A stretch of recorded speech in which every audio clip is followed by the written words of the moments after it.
அனைவருக்கும் வணக்கம்.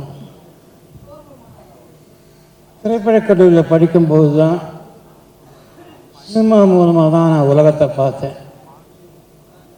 அறியாத பருவத்தில்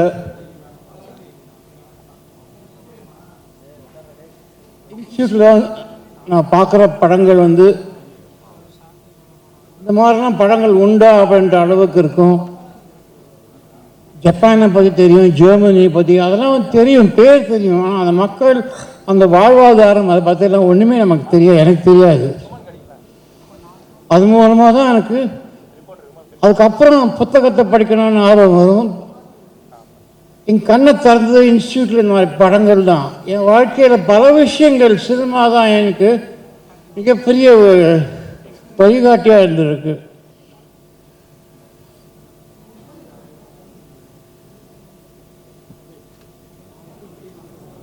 இந்திய சினிமாவில் இந்த அளவுக்கு படங்கள் வரலன்னு உண்மை. தமிழ் சினிமாவிலும் ஜாஸ்தி வந்திருக்கு. அதுக்கு பல காரணங்கள் இருக்கு. இங்கு எல்லோருக்கும் படம் பண்ணும் அந்த உரிமை உண்டு. அதுதான் இந்த மண்ணின் மகிமை. என்ன ஆச்சுன்னா, ஒவ்வொரு மாரியோட ஒவ்வொரு படமும் எனக்கு ரொம்ப கஷ்டமாயிடுது. நான் இப்போ ப்ரொஜெக்ஷனுக்கு கூப்பிடும்போது மாதிரி நான் தேட்டரில் பார்த்துக்கிறேன் அப்படின்னு. ஏன்னா எப்போவுமே அந்த தேட்டரில் பார்த்துட்டு தான் அதை பற்றி பேசுவேன். ஏன்னா அந்த வாழைன்ற அந்த விஷயத்தை பற்றி எனக்கு ஒன்றுமே தெரியாது. போக போக போக வாழை வாயாடி வாழையை பற்றிலாம் சொல்லுவாங்க. அதாவது இதுக்கு பின்னாடி கொஞ்சம் கொஞ்சமாக கொண்டு போகும்பொழுது அது ஒரு பயோபிக்னு தெரியாது எனக்கு. கட்சி தான் எல்லாமே தெரியும். எனக்கு இது இன்னொரு பாடமாக இருக்குது. ஏன்னா அவர்கிட்ட எப்போவுமே சொல்லுவேன், மாமன்னன் பார்த்த உடனே சொன்னேன், இதெல்லாம் இந்த சிட்டியில் வளர்ந்தவன் நான் அதை நிறைய பேருக்கு இதெல்லாம் ஒத்துக்க இது இருக்கும் தெரியுது. என்ன ஒத்துக்கணும் அதெல்லாம். காரணம் சில உண்மைகளை ஒத்துக்கொண்டு தான் ஆக வேண்டும். சிட்டியில் இருந்ததுனால பல விஷயங்கள் எனக்கு தெரியாது. ஆனால் தெரிஞ்சுக்க ஆசைப்படுறேன் சினிமா மூலமாக. அது செய்வதர் மாதிரி ரஞ்சித் போன்றவர்கள் தான் வெற்றி.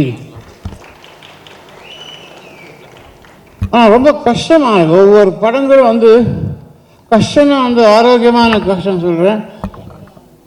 இதெல்லாம் தாண்டி அது திருப்பி படமாக கொடுக்கும்போது தான் எனக்கு சினிமா மேல் நம்பிக்கை வருது. இப்போ இருக்கிற காலகட்டத்தில் நம்பிக்கை போய்கொண்டே இருக்கும். இந்த காலகட்டத்தில் சில இயக்குநர்கள் தான் நமக்கு நம்பிக்கை கொடுக்கிறார்கள். அவர்கள் இங்கே உட்கார்ந்து கொண்டிருக்கிறார்கள். நன்றி, வணக்கம். எல்லாருக்கும் வணக்கம். இந்த படத்தை ஒரு 3 நாளைக்கு முன்னாடி பார்த்தேன். லிங்குசாமி அதுக்கப்புறம் நடந்த ஸ்க்ரீனிங்கில் பார்த்தாரு. நாங்கள் 2 பேரும் அந்த படத்தை பற்றி பேசிகிட்டு இருக்கிறப்ப மாறி என்றைக்குமே தோக்க மாட்டார் அப்படிங்கிற ஒரு வார்த்தை தான் திருப்பி சொல்லிட்டு. ஏன்னா மாறிக்கிட்ட லைஃப் இருக்கு. அந்த வாழ்க்கை எல்லாம் அவருடைய 3 படங்களும் சரி, அவரோட வாழ்க்கை இருந்துகிட்டே இருந்தது. இது பயோகிராஃபி பயோகிராஃபிங்கிறதுனால அவ்வளோ அப்படியே இருக்கு, லைஃப் அப்படியே இருக்கு. நான் மாறி ராம்கிட்ட நிறைய சினிமா கற்றுருக்காரு. நான் ஒரே விஷயம் சொல்ல வர்றது என்னன்னா, மாறி என்றைக்குமே தோக்க மாட்டார், என்றைக்குமே தோக்க போகிறதில்ல. பிகாஸ் ஏன் சொல்லிடுறேன், எல்லாம் நமக்கு தெரிஞ்ச வாழ்க்கையை தான், கேட்ட வாழ்க்கையை படித்ததை வச்சு தான் நம்மளாம் படம் பண்ணுறோம். ஆனால் மாறி இது வரைக்கும் சொன்ன கதையும் சரி, இந்த கதையும் சரி, அவருடைய வாழ்க்கை பெரும்பாலும் அவருடைய வாழ்க்கை. அது மாறி இவரோட பரியேறும் பெருமாள், கர்ணன், மாமன்னன் இதை பார்த்ததுனால மட்டுமே இல்லை, அவருடைய தாமிரபரணியில் கொல்லப்படாதவர்கள், மறக்கவே நினைக்கிறேன், இப்போ சம்படியாட்டம், இந்த 3மே படிச்சவங்கிறதுனால சொல்கிறேன். இதில் இருக்கிற இந்த 3 புக்கில் இருக்கிற கதைகள் ஒவ்வொரு சாப்டருமே ஒவ்வொரு வாழை. ஸோ மாறி உங்கள் வீட்டில் இந்த வாழை மட்டும் இல்லை, ஒரு வாழைத்தோப்பே இருந்துகிட்ருக்கு. அந்த வாழைத்தோப்பு இருக்கிற ஒவ்வொரு வாழையும் கண்ணு ஈனிகிட்டே இருக்க போது நீங்கள் அதுலேருந்து ஒவ்வொரு வாழையாக சினிமாவை தான் மாற்றிட்டு இருக்க போகிறீங்க. இதெல்லாம் நாங்கள் பார்த்துட்டு இருக்க போகிறோம். தமிழ் சினிமா, இந்திய சினிமா ஒரு பெரிய உலக சினிமா நோக்கி போயிட்டு இருக்கு. அதுக்கு நீங்கள் முக்கியமான காரணம். நீங்கள் வாழ்த்துக்கள். எல்லாருக்கும் வணக்கம். எங்கே ஆரம்பிக்கிறதுன்னு எனக்கு தெரியல. மாரியை பற்றி பாரதிராஜ் அவர்கள் பேசுகையில் Mari has come to stay and Mari is going to be recognised over the வேர்ல்டுன்றது மிகப்படுத்திய சொல்லல, உண்மையான சொல். படத்தை பார்க்கும்போது எனக்கு ரொம்ப பிடிச்ச வசனம் என்னென்னா, படத்தை பற்றி நிறையா சொல்லணும், அதில் நிச்சயமாக சொல்லுவேன்.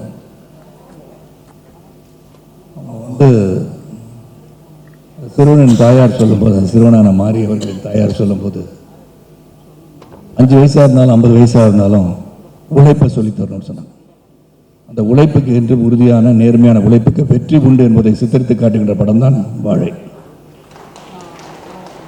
அதில் இன்னொன்று என்னென்னா, துவண்டு போய் தோல்வியை கண்டு துவண்டு போய் வாழ்க்கையில் வீட்டில் அமர்ந்திருப்பவர்களுக்கெல்லாம் தட்டி எழுப்புகின்ற படமாகத்தான் வாழை அமையும்.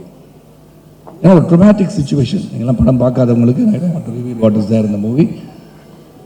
அந்த ட்ரமாட்டிக் சுச்சுவேஷனில் after losing a lot of people, இந்த ஹோல் வில்லேஜ், ஹோல் ஹவுஸ் எல்லாம், அந்த சுச்சுவேஷன் விட்டு மீண்டு வந்து தன்னுடைய சினிமாவின் மோகத்தை, கர்ச்சீஃபை மூந்து பார்த்த அந்த மோகத்தை, அந்த சினிமா மோகத்தை வளர்த்து கொண்டு சினிமா எடுக்கணும்னு வந்து மிகப்பெரிய ஒரு இயக்குனர் வந்து அமர்ந்திருக்காருன்னு சொன்னால் it is not an easy task. ஒரு இழப்பது என்பது, அந்த இழப்பிலிருந்து மீள்வது என்பது மிக மிக கடினம். என்னுடைய மூத்த சகோதரனை முதல் நான் இழந்தேன், தந்தை இழந்தேன், மிகப்பெரிய சோகம். படப்பிடிப்பில் தளத்தில் இருக்கும்போது என் தந்தை இழந்தேன். அதிலிருந்து மீண்டு வருவதற்கு முன் ஒரு ஆக்சிடென்ட்ல எங்கள் அண்ணனை இழந்தேன்.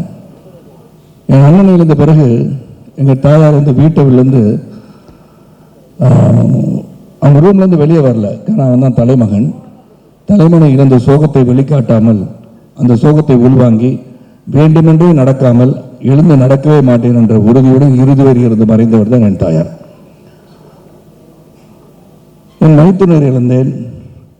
இப்படி வரிசையாக நிறைய பேர் இழந்த பிறகு ஒவ்வொரு முறையும் நான் கற்றுக்கொண்ட பாடம், ஒரு சோகத்தை மனதில் இருந்தால் கூட அந்த சோகத்தை விட்டு மீண்டு வருவதற்கு பல நாட்கள் ஆகிவிட்டன.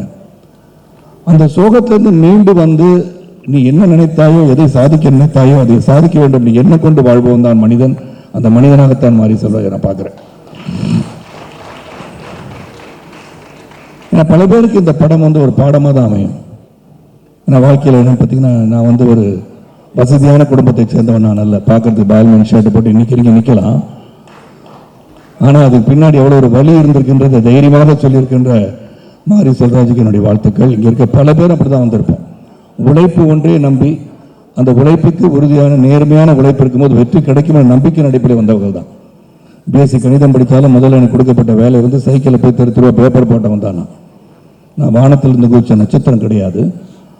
ஆனால் அந்த உழைப்பு உறுதியாக ஒரு சினிமாவுக்கு வரணும்னு சொல்லி, அந்த சினிமாவுக்கு வர வேண்டிய கட்டாயம், அப்புறம் வந்து நான் நிலைச்சு நிற்கிறேன்னு அது காரணம் ஒன்று உழைப்பு.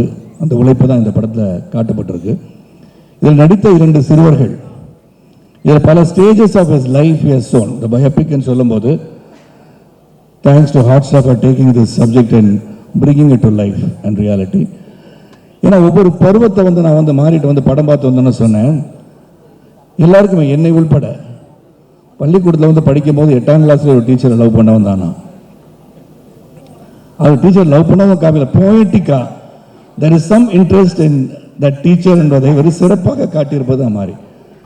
ஏன்னா அந்த கர்ச்சீஃபை கொண்டு போயிட்டு அப்புறம் உண்மை நிலையை உணர்த்த வேண்டும் என்று சொல்லி, நான் உங்கள்கிட்ட நான் எடுத்தது உங்கள் கர்ச்சீஃப் தான் சொல்லி திரும்பி இப்போ கொடுக்கும்போது, அவங்க அதை கொடுத்தவன அந்த சிறுவனின் முகத்தில் இருக்கிற மகிழ்ச்சியை பார்க்கும்போது, இதெல்லாம் வந்து nuances of happiness during school days, இதெல்லாம் வந்து ரொம்ப சிறப்பாக காமிச்சிருக்காரு. பல விஷயங்கள் சொல்லிகிட்டே போகலாம். மாதிரி மதரா நடிச்சிருக்கோம், எக்ஸ்ட்ராடினரி பர்ஃபார்மன்ஸ், உண்மையை வந்து வாழ்ந்திருக்காங்க தான் சொல்லணும். எல்லாத்தோட இறுதி காட்சியில் பசி ஒரு மனிதனை எங்கே கொண்டு போய் சேர்க்கிறதுன்னு ஒரு காட்சி காமிச்சிருந்தார். இந்த பசின்றது காலையிலேருந்து சாப்பிடல, வேலைக்கு போன அம்மா சொல்லியாச்சு, காலை உணவும் தந்திருக்கிறேன், மதிய உணவும் தந்திருக்கின்றேன், நீ வரும்போதும் உணவு அனுப்பிவிட்டு வா என்று சொல்லி 3 சட்டி கொடுத்து அனுப்பிச்சிடுறாங்க. ஆனால் அதையும் சாப்பிடாம பள்ளிக்கூடத்துக்கு போயிட்டு திரும்பி வராப்புல.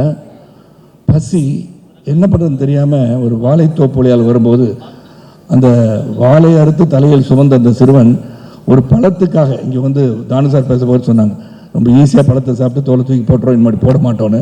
ஆனால் போட்டால் பிறர் வந்து வலிக்கு விழுந்துருவாங்க சார், அதனால் போடாமல் இருக்கிறதே நல்லது. அந்த தோலை சொன்னேன். அப்போ அங்கேருந்து வந்து வீட்டுக்கு வந்த பிறகு அவங்க அம்மா வந்து இங்கே வந்தோடனே அந்த ஓலை சத்தங்கள் என்ன நடந்திருக்கு, அந்த ஒரு shock which was given to all of us in the theater. அது வந்து முடிஞ்சு பிறகுக்கப்புறம் அங்கே போய் உட்காந்து அந்த பசியை வந்து என்னதான் வெளியே நடந்துட்டு இருந்தா கூட அந்த சிறுவனுக்கு பசியை அடக்க முடியாமல் அந்த பழஞ்சோரை எடுத்து தட்டில் போட்டு சாப்பிடும்போது உண்மையிலே you brought tears into my eyes மாதிரி. It's extraordinary sight. அதை என்னதான் சோகங்கள் இருந்தால் கூட அவனுக்கு பசி முடியல. அந்த பசி, அந்த உண்மையான பசி தான் இன்னைக்கு வாழை.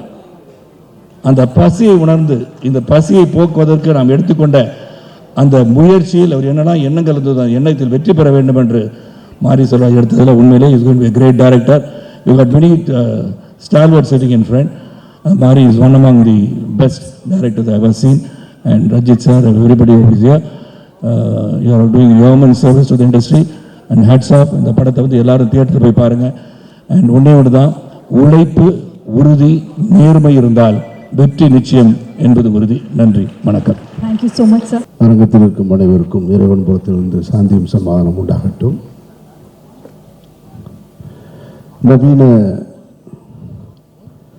உலகத்தில் வந்து அரிய கண்டுபிடிப்பு சினிமா அப்படின்னு சொன்னால் அது மிகையாகாதுன்னு நினைக்கிறேன் நான். அப்படிப்பட்ட சினிமாவை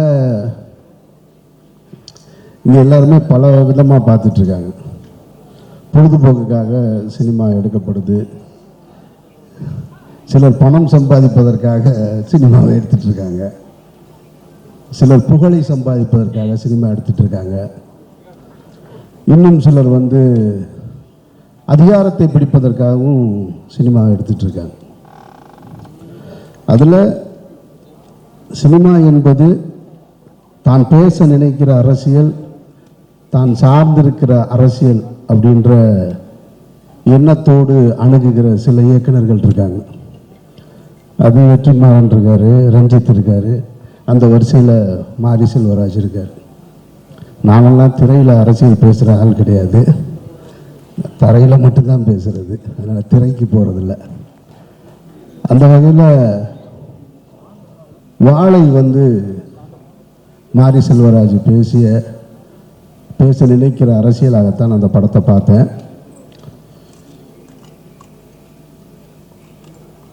வாழ்க்கையில் வந்து இந்த ஒரு ஆணுக்கு பெண் மேலே ஈர்ப்பு வர்றது வந்து சின்ன வயசுலேருந்து வரும். அது திருமணமாகிற நேரத்தில் வந்து பொண்ணு எப்படா வேணும்னு கேட்டால் ஆண் சொல்லுவான் எங்கள் அம்மா மாதிரி வேணும்மா, பெண்கள்கிட்ட கேட்டால் எங்கள் அப்பா மாதிரி ஒரு மாப்பிள்ளை வேணும்னு சொல்லுவாங்க, இன்னும் சிலர் வந்து எங்கள் டீச்சர் மாதிரி வேணும்னு கேட்பாங்க. அதில் மாரி செல்வராஜ் சின்ன வயசுலேயே அவருடைய டீச்சரை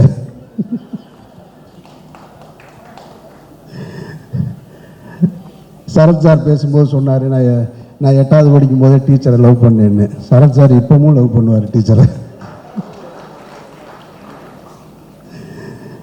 தானு சார் பேசும்போது தன்னுடைய டீச்சர்கள் எல்லாம் சொன்னார். இதில் என்ன ஒரு விஷயம்னா, இப்போ இந்த டீச்சரை லவ் பண்ண அனுபவம் எல்லாத்துக்கும் இருக்கும். இப்போ சொல்லலாமா வேணாமான்றது தான் இப்போ இதில் இருக்கிற பிரச்சனையே. நானும் லவ் பண்ணியிருக்கேன். இப்போ என் கதையை மாறி எடுத்துட்டாருன்னு எப்படி போய் சொல்கிறது நான்? ஏன்னா எல்லாரும் லவ் பண்ணியிருக்கோம். இப்போ என் கதையை திருடி எடுத்துட்டாருன்னு சொல்ல முடியாது, இல்லை இதை பார்த்துட்டு இது என் கதைன்னு சொல்லி உரிமை கொண்டாடவும் முடியாது. ஒருத்தர் எடுத்துட்டாரு, சொல்லிட்டாரு, முதல்ல சொல்லியிருக்கணும், நம்ம சொல்லாமல் விட்டுட்டோம். நான் வந்து பேர் சொல்லலை, ஏன்னா அவங்க இப்போ என்னுடைய தாய் ஸ்தானத்தில் இருக்கிறாங்க. அந்த டீச்சரை நான் இப்போ பேர் சொல்ல முடியாது. நான் லவ் பண்ணியிருக்கேன். மாரி செல்வராஜ் அந்த படத்தில் அந்த பையன் பேர் என்ன, அந்த கதாபாத்திரம் சின்ன பையன் இருக்கான் இல்லையா, அதை எப்படி கர்ச்சிப்பெல்லாம் முகர்ந்து பார்த்தானோ அது மாதிரி நான் உங்களுக்கு பின்னாடி உட்காந்து அவங்க சேலை முந்தானையெல்லாம் பிடிச்சி பார்த்துருக்கேன். அதாவது இதை பார்த்துட்டு இன்னொரு டீச்சர் பார்த்துட்டாங்க. இது இன்னொரு டீச்சர் பார்த்துட்டு, டீச்சர் என்ன வேலை செய்கிறான்னு தெரியுமா அப்படின்னு சொல்லிட்டு கூப்பிட்டு முட்டி போட சொல்லிட்டாங்க. சரி முட்டி போட்டு நின்னேன். முட்டி போட்டதுக்கப்புறமும் நான் முட்டி போட்டு நின்று அந்த டீச்சரை பார்த்துக்கிட்டே இருந்தேன். அவனுக்கு எவ்வளோ திமிரு பாருங்க டீச்சர், முட்டி போட சொன்னதுக்கப்புறம் அவன் உங்களை தான் பார்க்குறான் அப்படின்னு வந்து திரும்ப சொன்னாங்க. அந்த நினைவுகள்லாம் இருக்குது, மதுரை ஸ்கூலில் இருக்குது.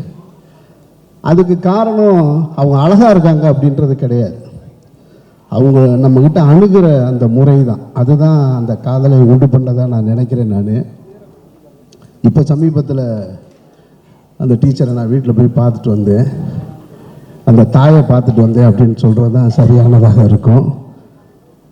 அந்த மாதிரி ஒரு வாழ்க்கையை மாரி செல்வராஜ் இந்த படத்தில் தன்னுடைய வாழ்க்கையை பதிவு பண்ணியிருக்காரு. சினிமாவுக்கு எல்லாருமே வந்து ஏதோ ஒரு மூலையிலேருந்து கஷ்டப்பட்டு தான் கிளம்பி வந்திருப்போம். எல்லாருக்குமே ஒரு கதை இருக்குது. தானு சாருக்கு இருக்குது, சரத் சாருக்கு, வெற்றிக்கு இருக்குது, ரஞ்சித்துக்கு இருக்குது, எல்லாத்துக்கும் இருக்குது, இங்கே இருக்கிற சூரிக்கு இருக்குது. ஆனால் எல்லோருக்குமே தான் வாழ்ந்த வாழ்க்கையை படமாக்குற அளவுக்கு வாய்ப்பு கிடைக்கிறது இல்லை. கிடைக்கும்போது வேறு வேறு ஒரு விஷயங்களை படமாக்குறோம். அந்த அடிப்படையில் வந்து பார்க்கும்போது மாறி தனக்கு கிடைத்த வாய்ப்பை சரியாக பயன்படுத்திக்கிட்டார் அப்படின்றது தான் இதில் மறுக்க முடியாத உண்மை. எல்லாரும் நினச்சா எடுத்திருக்கலாம் தன்னுடைய வாழ்க்கையை, ஆனால் மாறி மட்டும்தான் தனக்கான தான் பார்த்தது இதை படம் பண்ணியே ஆகணும்னு ஒத்த காலில் நின்று இந்த படத்தை எடுத்திருக்காரு. மாறி வாழ்த்துக்கள். இந்த படத்தின் மூலமாக நீங்கள் எவ்வளோ பணம் சம்பாதிக்க போகிறீங்கன்னு எனக்கு தெரியாது. ஆனால் ஒரு பாரதி ராஜா சொன்னது போல், இன்னும் பல பேருடைய எண்ணத்தில் இருக்கிறது போல, உங்களுக்கான அந்த அடையாளத்தை ஒரு இயக்குனராக நீங்கள் அடைவீர்கள் என்பதில் நானும் நம்புகிறேன். சசி பேசும்போது சொன்னார் மாறி தோக்கவே மாட்டான் அப்படின்னு சொல்லிட்டு. நமக்கு இந்த வெற்றி தோல்வியெல்லாம் நம்பிக்கை இல்லை. கலைஞனுக்கு என்றைக்குமே தோல்வி கிடையாது. சாகிற வரைக்கும் அவன் கலைஞன் தான். அவனுக்கு என்ன வெற்றி தோல்வி அதெல்லாம் ஒன்றுமே கிடையாது. சாகும்போதும் அவன் கலைஞன் தான். உங்களுடைய படைப்பு, உங்களுடைய சிந்தனை மக்களிடத்தில் எப்படி போய் சேர்ந்துச்சோ, பிசி சார் சொல்லும்போது சொன்னார் பாருங்க, நான் இந்த வாழ்க்கையெல்லாம் நான் பார்த்ததில்லைன்னு, நான் திரையின் மூலமாக பார்க்குறேன்னு. அந்த மாதிரி கொண்டு வந்து சேர்க்கிற ஒவ்வொருத்தருமே கடைசி வரைக்கும் வெற்றியாளர்களாக தான் இருப்பாங்க. மாரிக்கு என்னுடைய வாழ்த்துக்கள். இந்த மேடையை இன்னொருத்தருக்கு வாழ்த்து சொல்கிறதுக்கு பயன்படுத்திக்கிறேன், ரஞ்சித்துக்கு. நான் தங்கலான் படம் பார்த்துட்டு அவருக்கு நான் ஃபோன் பண்ணல. ஒரு மிகப்பெரிய உழைப்பை கொடுத்துருக்க ரஞ்சித்துக்கு என்னுடைய நெஞ்சார்ந்த வாழ்த்துக்கள். நான் வந்து நடிகர் விக்ரமோட ரொம்ப நெருக்கமான ஒரு ஆள், ஆனால் ரொம்ப தூரமாக இருக்கிற ஒரு ஆள், ரெண்டுமான ஆள். நான் காசி படம் பார்த்துட்டு அவருக்கு ஃபோன் பண்ணேன். அதுக்கப்புறம் இப்போ வரைக்கும் நான் ஃபோன் பண்ணவே இல்லை. எந்த படம் பார்த்துட்டு தங்கலான் பார்த்துட்டு நான் வீட்டுக்கு போய் ராத்திரியில் என்னோடய வாட்ஸ்அப்பில் ஒரு ஸ்டேட்டஸ் வச்சேன், தமிழ் சினிமாவுக்கு பெருமை சேர்த்த கலைஞன் அப்படின்னு. சினிமா அவரை கொண்டாடுதில்லை. இனிமே வந்து எங்கள் தமிழ் ஆக்டர் யாரா அப்படின்னு சொன்னால் விக்ரமை காட்டலாம். அந்த இடத்துக்கு வந்து தன்னை அர்ப்பணிச்சிருக்கார். அப்படி ஒரு வாய்ப்பை ஏற்படுத்தி கொடுத்த ரஞ்சித்துக்கும் ரஞ்சித் குழுவினருக்கும் அனைவருக்கும் என்னுடைய நெஞ்சார்ந்த வாழ்த்துக்களும் நன்றிகளும் பாராட்டுகளும். நன்றி. We'll keep it really short. மாரியோட ஸ்கில் ஆக்சுவலி படம் பார்த்துட்டு வீட்டுக்கு போனதுக்கப்புறம் தான் தெரிஞ்சுது. கழுத்து வலி காமிச்சிருச்சு. அப்போது படம் முடிச்சுட்டு வெளியில் வந்துட்டு மாரி அண்ட் மற்ற டைரக்டர்ஸோட பேசிகிட்டு இருக்கும்போது கூட தெரியல. திரும்பி வீட்டுக்கு போனதுக்கப்புறம் தான் இங்கே வலிக்குது. அது மாரி பண்ண வேலை தான் அது. அது வந்து ஸ்லோவாக பசங்களை வச்சு ஜாலியாக போயிட்டுருக்கிற படம். அவர் சின்ன பசங்க அவங்களோட வாழ்க்கையில் நடக்கிற சின்ன சின்ன சேட்டைகள் அது மாதிரி வச்சு வச்சு வச்சு அப்புறமா அந்த சுமையை நம்ம தலை மேலே தூக்கி வச்சுட்டாரு. அது வந்து எண்டில் தான் தெரிஞ்சது. அதுக்கப்புறம் நைட்டு தூங்க முடியல. This I think is the greatest skill of a director. நம்ம இன்டெலெக்சுவலாக நம்ம கதையை பற்றி பேசுறதுக்கு பதிலாக விசுவலாக ஃபீல் பண்ண வச்சுட்டாரு.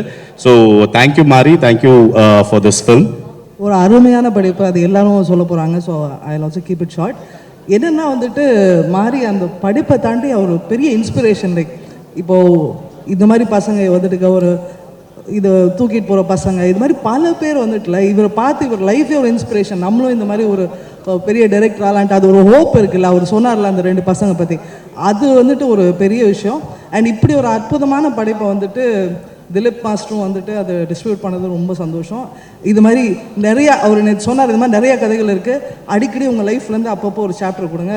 Super, thank you so much. Audience ஒரே ஒரு ரிக்வெஸ்ட் தான், டெஃபினட்டாக போய் தியேட்டரில் பாருங்கள். You need to encourage this cinema coming to the theatres. So please எல்லாரும் 23rd அன்னைக்கு, 23rd is a big day. So 23rd அன்னைக்கு போய் தியேட்டரில் பாருங்கள். தேங்க்யூ. அண்ட் பார்த்துட்டு திருப்பியும் பார்க்கலாம், அதனால திருப்பியும் டிஸ்னி பிளஸ் ஹாட் ஸ்டார்லையும் அதுக்கப்புறம் பார்க்கலாம். Okay, thank you. அனைவருக்கும் வணக்கம். இயக்குனர் இமயம் நம்ம பாரதிராஜா சார் சொன்னாங்க, அதாவது ஈரானியன் ஃபிலிம்ஸு, இட்டாலியன் ஃபிலிம்ஸ்லாம் பார்க்கும்போது நம்ம ஊரில் இந்த மாதிரி படங்கள்லாம் வருமா, நான் ஏங்கியிருக்கேன் அப்படின்னாங்க. எனக்கு உண்மையாகவே வாழை பார்க்கும்போது எனக்கு ஒரு மஜிதியோட ஃபிலிம் பார்க்குற மாதிரி தான் இருந்துச்சு. ஒரு ஃபாதர் மாதிரியோ இல்லைனா அவருடைய சில்ட்ரன் ஆஃப் ஹெவன் அந்த மாதிரி ஒரு பியூட்டிஃபுல்லான ஒரு ஈரானியன் சினிமா பார்த்த மாதிரி இருந்துச்சு. ரொம்ப தெளிவான ஒரு ஸ்டோரி டெல்லிங், நிதானமாக அழகாக சின்ன சின்ன டீட்டெயில், ஒரு வீடுனா எப்படி இருக்கணும், ஒரு ரூரல் வில்லேஜில் எப்படி இருக்கணும், ஒரு தட்டு எப்படி இருக்கணும், ஒரு சின்ன சின்ன டீட்டெயிலுமே அவ்வளோ ரியலாக நான் வந்து எந்த படத்துலையும் பார்க்கல. அவ்வளோ டீட்டெயிலிங் பண்ணியிருக்காரு. அவருடைய டயலாக் சென்ஸு, அவருடைய writing sense was so beautiful. ஒரு beautiful film but it heart breaking. அதோடைய எண்டு வந்து உங்களை ஒழுக்கிடும். ஸோ அப்படி ஒரு ஃபிலிம் வந்து ஒரு ஸ்க்ரீன் பிளே போயிட்டே இருக்கும்போது திடீர்னு அப்படி ஒரு ஷாக் வேல்யூவோட பண்ணிட்டார். எனக்கே ஷாக்கிங்காக தான் இருந்துச்சு. ஏன்னா ஒரு ஃபிலிமுடைய பேஸில் அப்படியே ஒரு பயங்கரமான ட்விஸ்டாக இருந்துச்சு. ஐ என்ஜாய்ட் வாட்சிங் த ஃபிலிம். ஐ திங்க் டெஃபினட்டாக ஒரு நம்மளுடைய இந்தியன் சினிமாவை ஒரு இன்டர்நேஷ்னல் லெவலுக்கு கொண்டு போகக்கூடிய எல்லா கெப்பாசிட்டியும் மாதிரி சாருக்கு இருக்குது. Really good sir. அண்ட் உங்களுடைய டைலாக் வந்து பயங்கர அழகாக இருக்குது. அந்த டைலாக்ஸ் கேட்கும்போது உண்மையாகவே அந்த எப்படி சொல்கிறது, அந்த ஜாகிரஃபி, அந்த நீங்கள் வச்ச செட்டிங், அதோட மியூசிக், சந்தோஷோட ஒர்க்காக இருக்கட்டும். Eswar sir your work is fantastic. உண்மையாகவே ஒரு ஷார்ட்டுமே தேவையில்லாத ஷார்ட்ஸ் இருக்காது. ரொம்ப தெளிவான ஒரு ஸ்டோரி டெல்லிங். எனக்கு ஏதோ ஒரு சினிமா பாரடைஸோ அந்த மாதிரி ஒரு ஃபிலிம் பார்க்குற மாதிரி தான் இருந்துச்சு. ஸோ வாழை இஸ் அ மஸ்ட் வாட்ச். நீங்கள் எல்லாரும் போய் பார்க்கணும். இவங்க எல்லாரும் ஒர்க்குமே ஃபென்டாஸ்டிக். அந்த 2 பசங்க வந்து எக்ஸ்ட்ரானரியாக பண்ணியிருக்காங்க. That Ponvel, what is it boy's name, குட்டி ராகுல் and that other boy Ponvel, 2 பசங்களும் எக்ஸ்ட்ரானரியாக பண்ணியிருந்தாங்க. அவங்க எந்த மொமெண்ட்லையுமே வந்து they're not conscious, they're so real. So டெஃபினட்டாக வாழை வந்து தியேட்டரில் போய் பார்க்கணும். சந்தோஷோட work, Eswar sir work, dialogue work, art direction, editor, everyone. And இந்த படத்தை திலீப் மாஸ்டர் டிஸ்ட்ரிபியூட் பண்ணுறாங்க. அவருக்கு என்னுடைய வாழ்த்துக்கள். Congrats Dileep master. அப்புறம் மாரி சார் சினிமாவில் இன்ட்ரடியூஸ் பண்ண ரஞ்சித் சாருக்கு வாழ்த்துக்கள். Thanks for Thangalaan sir. You are a great inspiration for us and thanks for giving us Tangala. So, thank you. எல்லாருக்கும் வணக்கம். எல்லா பெரிய ஜாமான்களும் வந்து பேசிட்டாங்க மாரி சாரை பற்றி. ஸோ நான் அந்த படத்தை பார்த்த ஒரு ஆடியன்ஸாக இங்கே சில விஷயங்கள் ஷேர் பண்ணிக்கலான் இருக்கேன். ஸோ படத்தை பார்த்துட்டு நேற்று தான் படம் பார்த்துட்டு வெளியே வரும்போது மாரி சார் இருந்தாங்க. எனக்கு என்ன ரியாக்ட் பண்ணுறதுன்னு தெரியல. ஏன்னா அவ்வளோ கொஞ்சம் என்ன சொல்கிறது, ரொம்ப பாரமாக இருந்தது. சார் இந்த இவ்வளோ நெருக்கமான ஒரு விஷயத்தை, இவ்வளோ ஒரு ஒருக்கமான விஷயத்தை வந்து எப்படி சார் அதை தாங்குறீங்க அப்படின்ற மாதிரி கேட்டேன். ஸோ அப்போது அவர் எதுவுமே சொல்ல, 30 வருஷம் ஆச்சுப்பா அப்படின்னாரு. அந்த 30 வருஷம் ஆச்சுப்பான்னு சொல்லும் போது அதில் ஒரு உண்மை இருந்தது. அந்த உண்மை தான் இந்த வாழை அப்படின்னு எனக்கு தோணுச்சு. ரியல் இஸ் ஆல்வேஸ் பியூட்டிஃபுல் சொல்லுவாங்க. ஸோ அப்படி ஒரு ரியலாக ஒரு லைஃப்பில் நடந்த ஒரு விஷயத்தை வச்சு இவ்வளோ பியூட்டிஃபுல்லான ஒரு படைப்பை கொடுத்ததுக்கு வாழ்த்துக்கள்லாம் சொல்ல வயசெல்லாம் இல்லை. ஸோ நன்றிகள் சொல்லிக்கிறேன். தமிழ் சினிமாவுக்கு இப்படி ஒரு படைப்பை கொடுத்ததுக்கு தேங்க்யூ மாரி செல்வராஜ் சார். அது மட்டும் இல்லாமல் படத்தில் அந்த குட்டி பசங்க பொன்வேல் அண்ட் ராகுல் 2 பேருமே மிரட்டிட்டாங்க. அதுவும் சார்கிட்ட சொன்னேன். அப்போ வந்து அப்படியான்னு கேட்டார், சந்தேகமாக கேட்டார். இன்னும் சந்தேகமாக கேட்குறாரு அப்படின்னு யோசித்தேன். என்னை பொறுத்த வரைக்கும் அவர் கண்களுக்கு அவங்க வந்து நடிக்கலை, எல்லாருமே வாழ்ந்திருக்காங்க அப்படி தான் நினைக்கிறேன். அதே மாதிரி கலையரசன் பிரதர், அப்புறம் அந்த அம்மா கேரக்டர் பண்ணுவாங்க. அதுக்கப்புறம் அழகிய லைலா, அவங்கள எங்கே இருக்காங்கன்னு தெரில, அவங்க நிக்கிலா, எல்லாருமே ரொம்ப எக்ஸ்ட்ராடினரியாக இருந்தது. அப்புறம் நான் சந்தோஷ் நாராயணன் பிரதருடைய big fan of his work. So அவருமே வந்து ஒரு படம் பார்க்கும்போது ஆடியன்ஸ்க்கு சில விஷயங்கள் கனெக்ட் ஆகுது டைரக்டாக அப்படின்னா அதுக்கு மியூசிக் ஒரு பெரிய ரீசன். அவருடைய குக்கு படம் ட்ரெய்லர் ரிலீஸ் ஆகும்போது இப்படி ஒரு அன்கன்வென்ஷனலான ஒரு மியூசிக் கொடுத்தாரு அப்படின்னு சொல்லி நான் யோசிச்சது உண்டு. ஸோ இந்த படம் பார்க்கும்போதும் ஒரு பக்கத்தில் எக்ஸ்ட்ரீமாக ஒரு ஃபோக் சவுண்டிங் கொடுத்துருக்காரு, இன்னொரு பக்கத்தில் எக்ஸ்ட்ரீமாக இந்த பக்கம் ஒரு டெக்னோ அந்த மாதிரி ஒரு சவுண்ட்ஸ் ப்ரொடியூஸ் பண்ணியிருக்காரு. ஸோ அவரும் இந்த படத்துக்கு இன்னொரு பெரிய பேக் போன். அது மட்டும் இல்லாமல் cameraman sir, art director sir, இந்த படத்தில் ஒர்க் பண்ண எல்லாருக்கும் என்னுடைய வாழ்த்துக்கள். அதே மாதிரி இந்த படத்தை ப்ரொடியூஸ் பண்ணியிருக்கிற நாவே ஸ்டூடியோஸ், திலீப் மாஸ்டர், அப்புறம் இங்கே நான் நிற்கிறதுக்கு ரொம்ப முக்கியமான ஒரு பர்சனல் கனெக்ட் ஹாட்ஸ்டார். எனக்கும் விஜய் டிவிக்குமான தொடர்பு வந்து எப்படின்னா லைஃப்லேயே கலந்ததுன்னு நினைக்கிறேன். ஸோ இது ஒரு ஃபேமிலி ஃபங்க்ஷன் மாதிரி. அவங்களுடைய முதல் குழந்தை என்னுடைய brother well-wisher Pradeep sir, Bala sir, Krishnankutty sir, உங்கள் எல்லாருக்கும் என்னுடைய வாழ்த்துக்கள். August 23 இந்த படம் ரிலீஸ் ஆக போகுது. தியேட்டரில் பாருங்கள். தியேட்டரில் பார்த்து நிச்சயமாக நீங்கள் என்ஜாய் பண்ணுவீங்கன்னா நிறைய இடத்துல சிரிக்க வச்சுருக்காங்க, நிறைய இடத்துல நெகிழ வச்சுருக்காங்க. கடைசியில் வெளில போகும்போது ஒரு ஒரு ஒரு பாரமான ஒரு விஷயம். பட் ஓவராலாக படம் பார்க்கும்போது ஃபர்ஸ்ட் ஆஃப் ஃபுல்லாக ரொம்ப ஜாலியாக இருந்தது. கமல் சார், ரஜினி சார் வச்சு சில விஷயங்கள் பண்ணியிருக்காங்க. அது இன்னும் நிறைய சொல்லிகிட்டே இருந்தால் கதை வெளியே வந்துடும் நினைக்கிறேன். ஸோ அது ஸ்டாப் இட் ஹியர். ரொம்ப ஒரு அருமையான படைப்பு. நன்றி Mari Selvaraj sir and team. Thank you for giving us such a wonderful movie. எல்லாருக்கும் என்னுடைய வாழ்த்துக்கள், நன்றிகள், என் அன்பு மட்டுமே. தேங்க்யூ. எல்லாருக்கும் வணக்கம். ப்ரெஸ், மீடியா, ஃபோட்டோகிராஃபர்ஸ் அண்ட் முன்னாடி இருக்கிற பெரியவங்க எல்லாருக்குமே வணக்கம். ஃபர்ஸ்ட் ஆஃப் ஆல் கூப்பிட்டதுக்கு ரொம்ப ரொம்ப நன்றி மாரினா. இவ்வளோ பேர் மொத்தமாக சேர்ந்து ஒரே இடத்துல பார்க்குறதே எனக்கு ரொம்ப சந்தோஷமான ஒரு விஷயம். எனக்கு வந்து ஒரு மாரின ஒரு ரொம்ப ரொம்ப ரொம்ப ஒரு எளிய மனிதராக தான் நான் அவரை பார்க்குறேன். ரொம்ப அந்த சிம்பிளான மனுஷங்கிட்ட ரொம்ப சடனாக டக்குன்னு ஒரு கனெக்ட் வந்துடும். அந்த மாதிரி தான் மொதல் அவர்கிட்ட இந்த பார்த்து பேசும்போதெல்லாம் செட் ஆச்சு. இந்த மாமன்னனுக்கு கொஞ்சம் முன்னாடி தான் அவரை பர்சனலாக தெரிய ஆரம்பிச்சிது. எனக்கு அப்போ சொல்லிட்டு இருந்தேன், பரியரும் பெருமாள் பார்த்தபோது ரொம்ப டிஸ்டர்பிங்காக இருந்துச்சு. கர்ணன் பார்த்து நான் அன்னைக்கு தூங்க முடியல. மாமன் என்ன பண்ண போகிறீங்கன்னு தெரியல அப்படின்னு சொல்லிட்டு தான் போனேன். அந்த வடிவேலு சாரோட அந்த ஒரு ஷாட் ஒன்று இருக்கும், அது எல்லாருக்குமே ஃபேவரட்டான ஒரு ஷாட்டுன்னு நினைக்கிறேன். அந்த ஒரு மனசு ஃபுல்லாக கோவத்தோடையும் ஒன்றுமே பண்ண முடியலன்னு ஒரு இயலாமையில் அழுகிற ஒரு மனுஷனோட அந்த வழியை விட ஒரு மிகப்பெரிய கஷ்டம் இருக்க முடியுமான்றது தெரியல. அதுக்கே நான்லாம் டோட்டலாக பேசிக்கலாக ரொம்ப எமோஷ்னல் ஒரு ஆளுன்றதால அதெல்லாம் சொல்லிட்டு தான் இப்போ வாழைக்கும் உள்ளே போகிறதுக்கு முன்னாடி இதுக்கு என்ன பண்ண போகிறீங்கன்னு தெரியல அப்படி தான் நினச்சிட்டு தான் போனோம். பார்த்தா எனக்கு ஃபர்ஸ்ட் ஆஃப் ஆக்சுவலாக எனக்கு ரொம்ப ஸ்வீட்டான ஒரு ஃபிலிம் பார்க்குற மாதிரி தான் இருந்துச்சு. நீங்கள் படம் பார்க்கும்போது உங்களுக்கே தெரியும். அந்த ரெண்டு பசங்க குறிப்பாக அவங்க பேர் இப்போ நிஜ பேர் இப்போ தான் சொன்னாங்க, பொன்வேல் ராகுல் அப்படின்னாங்க. ஆனால் நான் அவங்கள எப்பயுமே சிவனேந்தான் சேகராகவே என் மனசில் எப்பவுமே ஞாபகம் வச்சுப்பேன். ஏன்னா சில கேரக்டர்ஸ் அந்த மாதிரி நம்மளை மீறி கேரக்டராகவே ஒரு மாதிரி பதிஞ்சிரும். அந்த ரெண்டு பசங்களை பார்க்கும்போது அந்த வறுமை, அவங்க லைஃப் ஸ்டைல், அது என்னவா இருந்தாலும் எதுவுமே இல்லைனாலும் எல்லாமே இருக்கிற ஒரு பசங்களை பார்க்குற மாதிரி தான் இருந்துச்சு. எனக்கு அவ்வளோ சந்தோஷமாக இருந்துச்சு படம் பார்க்கும்போது. முடிச்சுட்டு அதான் கிளம்பும்போது அண்ணன் வந்ததுக்கு நன்றி கவின் அப்படின்னாப்புல. நாங்கள் தான் நன்றி சொல்லணும், நீங்கள் ஏன் நன்றி சொல்கிறீங்க? ஏன்னா ஒவ்வொருத்தவங்களுக்கும் ஒவ்வொரு பர்பஸ் இருக்கும். அதே மாதிரி சினிமாவில் இந்த கலை மக்களுக்கான ஒரு கலை, அதை மக்கள்கிட்டே எவ்வளோ தூரம் கொண்டு போய் சேர்க்க முடியும் அப்படிங்கிறதுக்கு ரொம்ப சில இயக்குனர்கள் தான் இருக்காங்க. அதில் மாரியான மாதிரி ஒரு ஆள் எல்லா பெரியவங்களுமே சொல்லிட்டாங்க. ஸோ எனக்கு பார்க்கும்போது அதுதான் ரொம்ப ஃபீல் ஆச்சு. ரொம்ப ரொம்ப நன்றிண்ணே, அவ்வளோதான் என்னால் சொல்ல முடியும். மற்றபடி வந்திருக்கிற எல்லாருக்குமே ரொம்ப ரொம்ப நன்றி. Thank you so much. எல்லாருக்கும் வணக்கம். இந்த ஜென்ரேஷனோட ஒரு முக்கியமான ஃபிலிம் மேக்கரோட ஒரு முக்கியமான ஒரு ஃபிலிம்.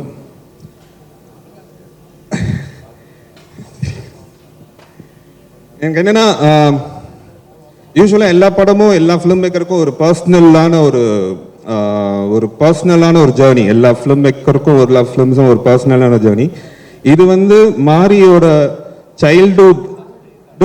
நான் ஃபர்ஸ்ட் படம் பார்க்கும்போது எனக்கு தெரியல. படம் பார்த்ததுக்கு அப்புறம் தான் அவரோட சைல்ட்ஹுட்னு சொன்னார். எனக்கு அது ஒரு ஃபிலிம் மேக்கரா அது இன்னும் பர்சனலான ஒரு ஜேர்னியா தோணுச்சு. இது ஒரு முக்கியமான ஒரு படமா இருக்கும். ஒரு மாரியோட best film yet. I wish Mari and the entire team all the best.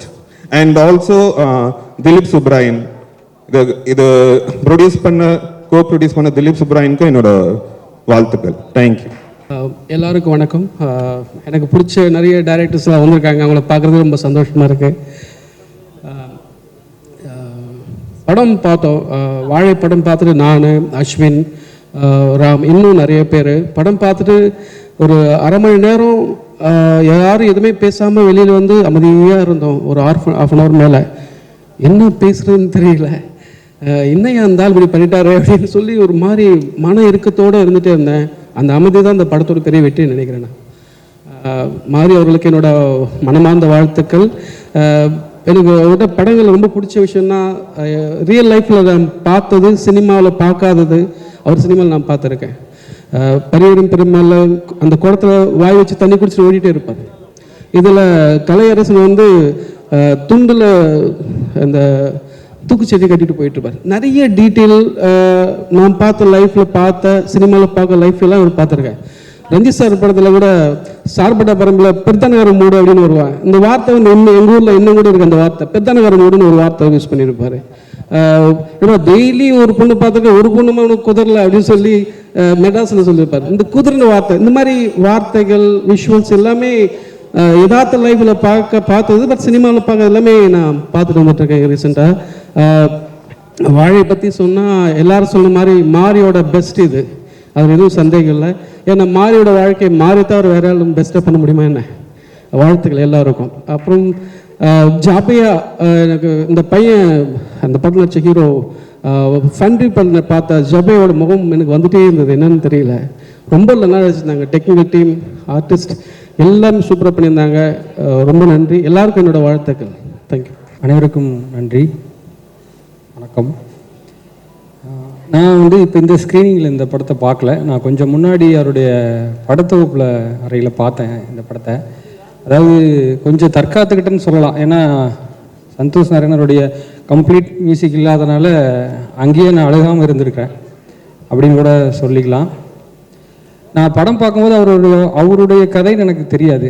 நான் பேசிட்டு படம் பார்க்குறீங்களான்னாரு. சரி ஓகேன்னு தனியாக நான் மட்டும் உட்காந்து படத்தை பார்த்தேன். படம் பார்த்துட்டு ஒரு மாதிரி எதுவுமே பேச முடியல. அது வரைக்கும் நான் ஜாலியாக ஒரு படம் பார்த்துட்டு வந்துட்டுருந்தேன். சரி ஓகே, இவர் வந்து ஒரு அழியாத கோலங்கள் அந்த மாதிரி ரேஞ்சில் ஒரு ஜாலியாக ஒரு படம் பண்ணியிருக்காரு. கொஞ்சம் ஸ்ட்ரெஸ்ஸாக ஒரு படங்கள் வேலைகளும் அரசியல் பின்புல இதெல்லாம் இருக்கக்கூடிய படங்களாக நிறைய விமர்சனங்கள்லாம் பார்த்துட்டு ஒரு ஜாலியாக ஒரு படம் எடுக்கணும்னு எடுத்திருக்காரு போல் இருக்கு அப்படின்னு நானும் ஹாப்பியாக அப்படியே பார்த்துட்டு வந்துட்டு இருக்கேன். படம் முடியும் போது கிளைமேக்ஸ் பார்க்கும்போது ஒரு மாதிரி ஸ்டக் ஆயிடுச்சு. அப்புறம் அவர்கிட்ட பேசும்போது என்னுடைய கதை இது, என்னுடைய வாழ்க்கைன்னு சொல்லும்போது என்னால் அது எப்படி அந்த நேரத்தில் என்னால் ரியாக்ட் பண்ணவே முடியல. எப்படி நீங்கள் எப்படி இதை கடந்து எப்படி ஒரு மாரி செல்வராஜ் உருவானார்? இப்போ நிறைய பேர் சொன்னீங்க மாரி செல்வராஜ் அவருடைய இது ஒரு மிகச்சிறந்த இதுதான் அவருடைய படைப்பில் உச்சன்னு. ஆனால் நான் எப்படி பார்க்குறேன்னா, மாரி செல்வராஜ் படைப்புகள் அப்படிங்கிற ஒரு புத்தகம் எழுதி கொண்டிருக்கிற அந்த புத்தகத்துக்கு அவரே எழுதின ஒரு முன்னுரை தான் இந்த படம். அதில் இருக்கக்கூடிய கதைகளை எப்படி நம்ம பார்க்கணுங்கிறதுக்கு அந்த ஆசிரியர் எழுதின முன்னுரை. இந்த படம் அவர் மேலே ஒரு பெரிய மரியாதையும் புரிதலையும் எல்லாருக்கும் ஏற்படுத்தும். அவர் ஏன் இப்படி சிந்திக்கிறாருங்கிறதுக்கான காரணமும் தெரியும். இப்போ எல்லாரும் படம் எடுக்கிறோம். இப்போ சினிமாவே ஒரு யானை மாதிரி. அந்த யானையை வந்து அப்படியே தெருவில் அப்படியே பிச்சை எடுக்க கூட்டிகிட்டு வந்தோம்னா எல்லாருக்கும் கொஞ்சம் இலக்காரமாக தான் இருக்கும். ஜாலியாக அப்படியே பிச்சை போட்டு அப்படி கொஞ்சம் ஜாலியாக பார்ப்பாங்க. அதே யானையை கொஞ்சம் ஜூவில் கொண்டு போய் வித்த காட்டினோம்னா, ஏய் இங்கே பாரு சூப்பராக இருக்கு அப்படின்னு சொல்லிட்டு இன்னும் என்ஜாய் பண்ணுவாங்க. ஆனால் அதெல்லாம் அந்த யானையை காட்டுக்குள்ளே தனியாக உடம்பெல்லாம் மண்ணோட எதுக்கு நம்ம பார்த்தோம்னா எதுவுமே பேசாமல் உறைஞ்சி நின்றுவோம் இல்லையா? அதுதான் மாரி செல்வராஜோடைய படம். மாரி செல்வராஜை நான் பார்க்குறேன். மாரி செல்வராஜ் வந்து இந்த வாழை கிழங்கு மாதிரி பூமிக்குள்ளே அழுந்த வேர் பரப்பி பதிஞ்சிருக்காரு. அவர் இன்னும் கன்றுகளாக முளைத்து வெளிவருவார், மனம் பரப்புவார். நன்றி.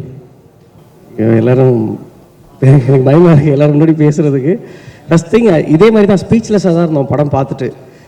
நாங்கள் இன்னும் நிறைய ஃப்ரெண்ட்ஸ் எல்லோரும் சேர்ந்து படம் பார்த்துட்டு ஒரு 10-15 நிமிஷம் எல்லோரும் ஐ டு ஐ பார்க்குறதுக்கே ரொம்ப சிரமமாக இருந்தது.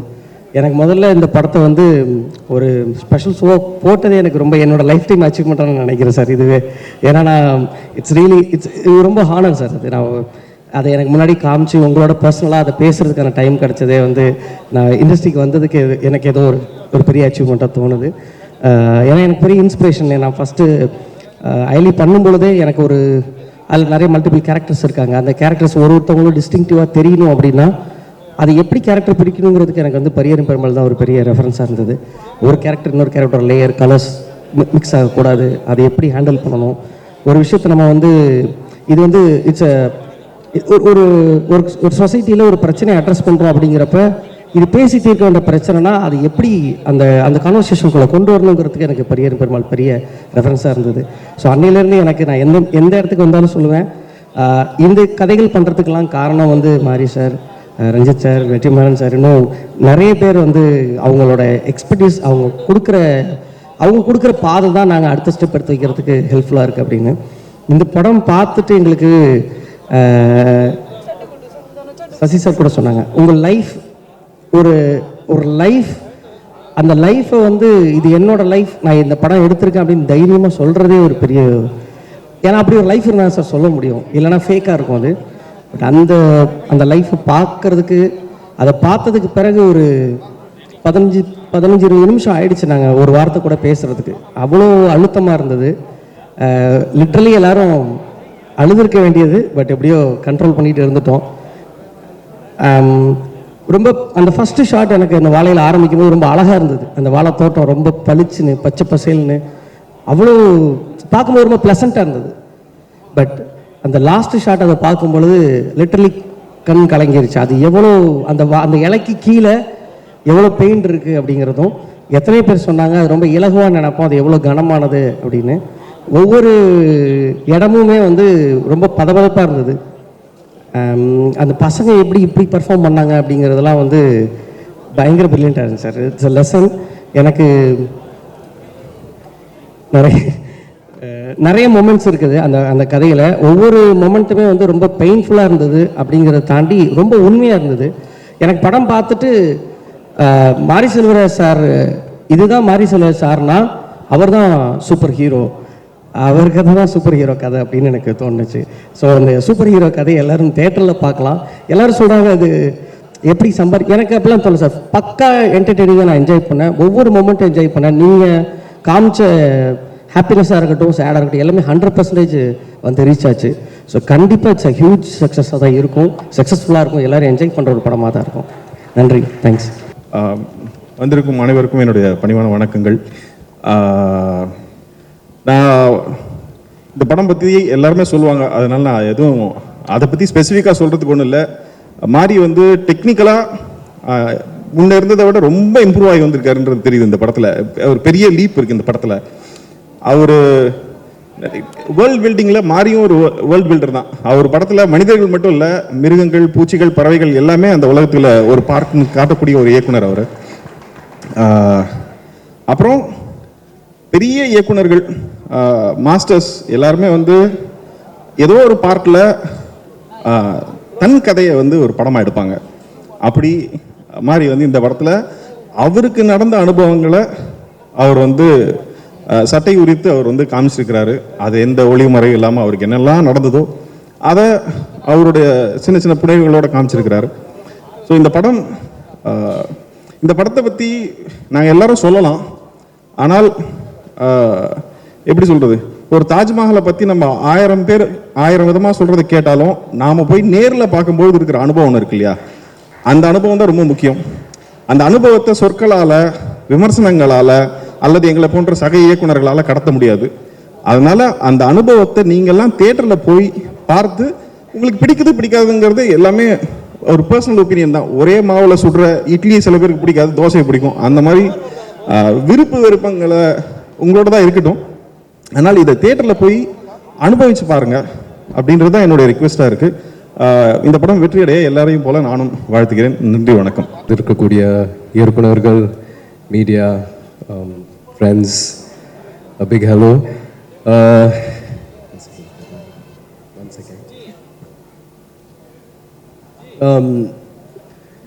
மாரி சார் பற்றி என்கிட்ட நிறைய கதைகள் இருக்குது. அவரோட ட்ராவல் பண்ண பைசனில் ட்ராவல் பண்ண ஜேர்னியில் நிறைய விஷயங்களை கற்றுக்கிட்டேன்.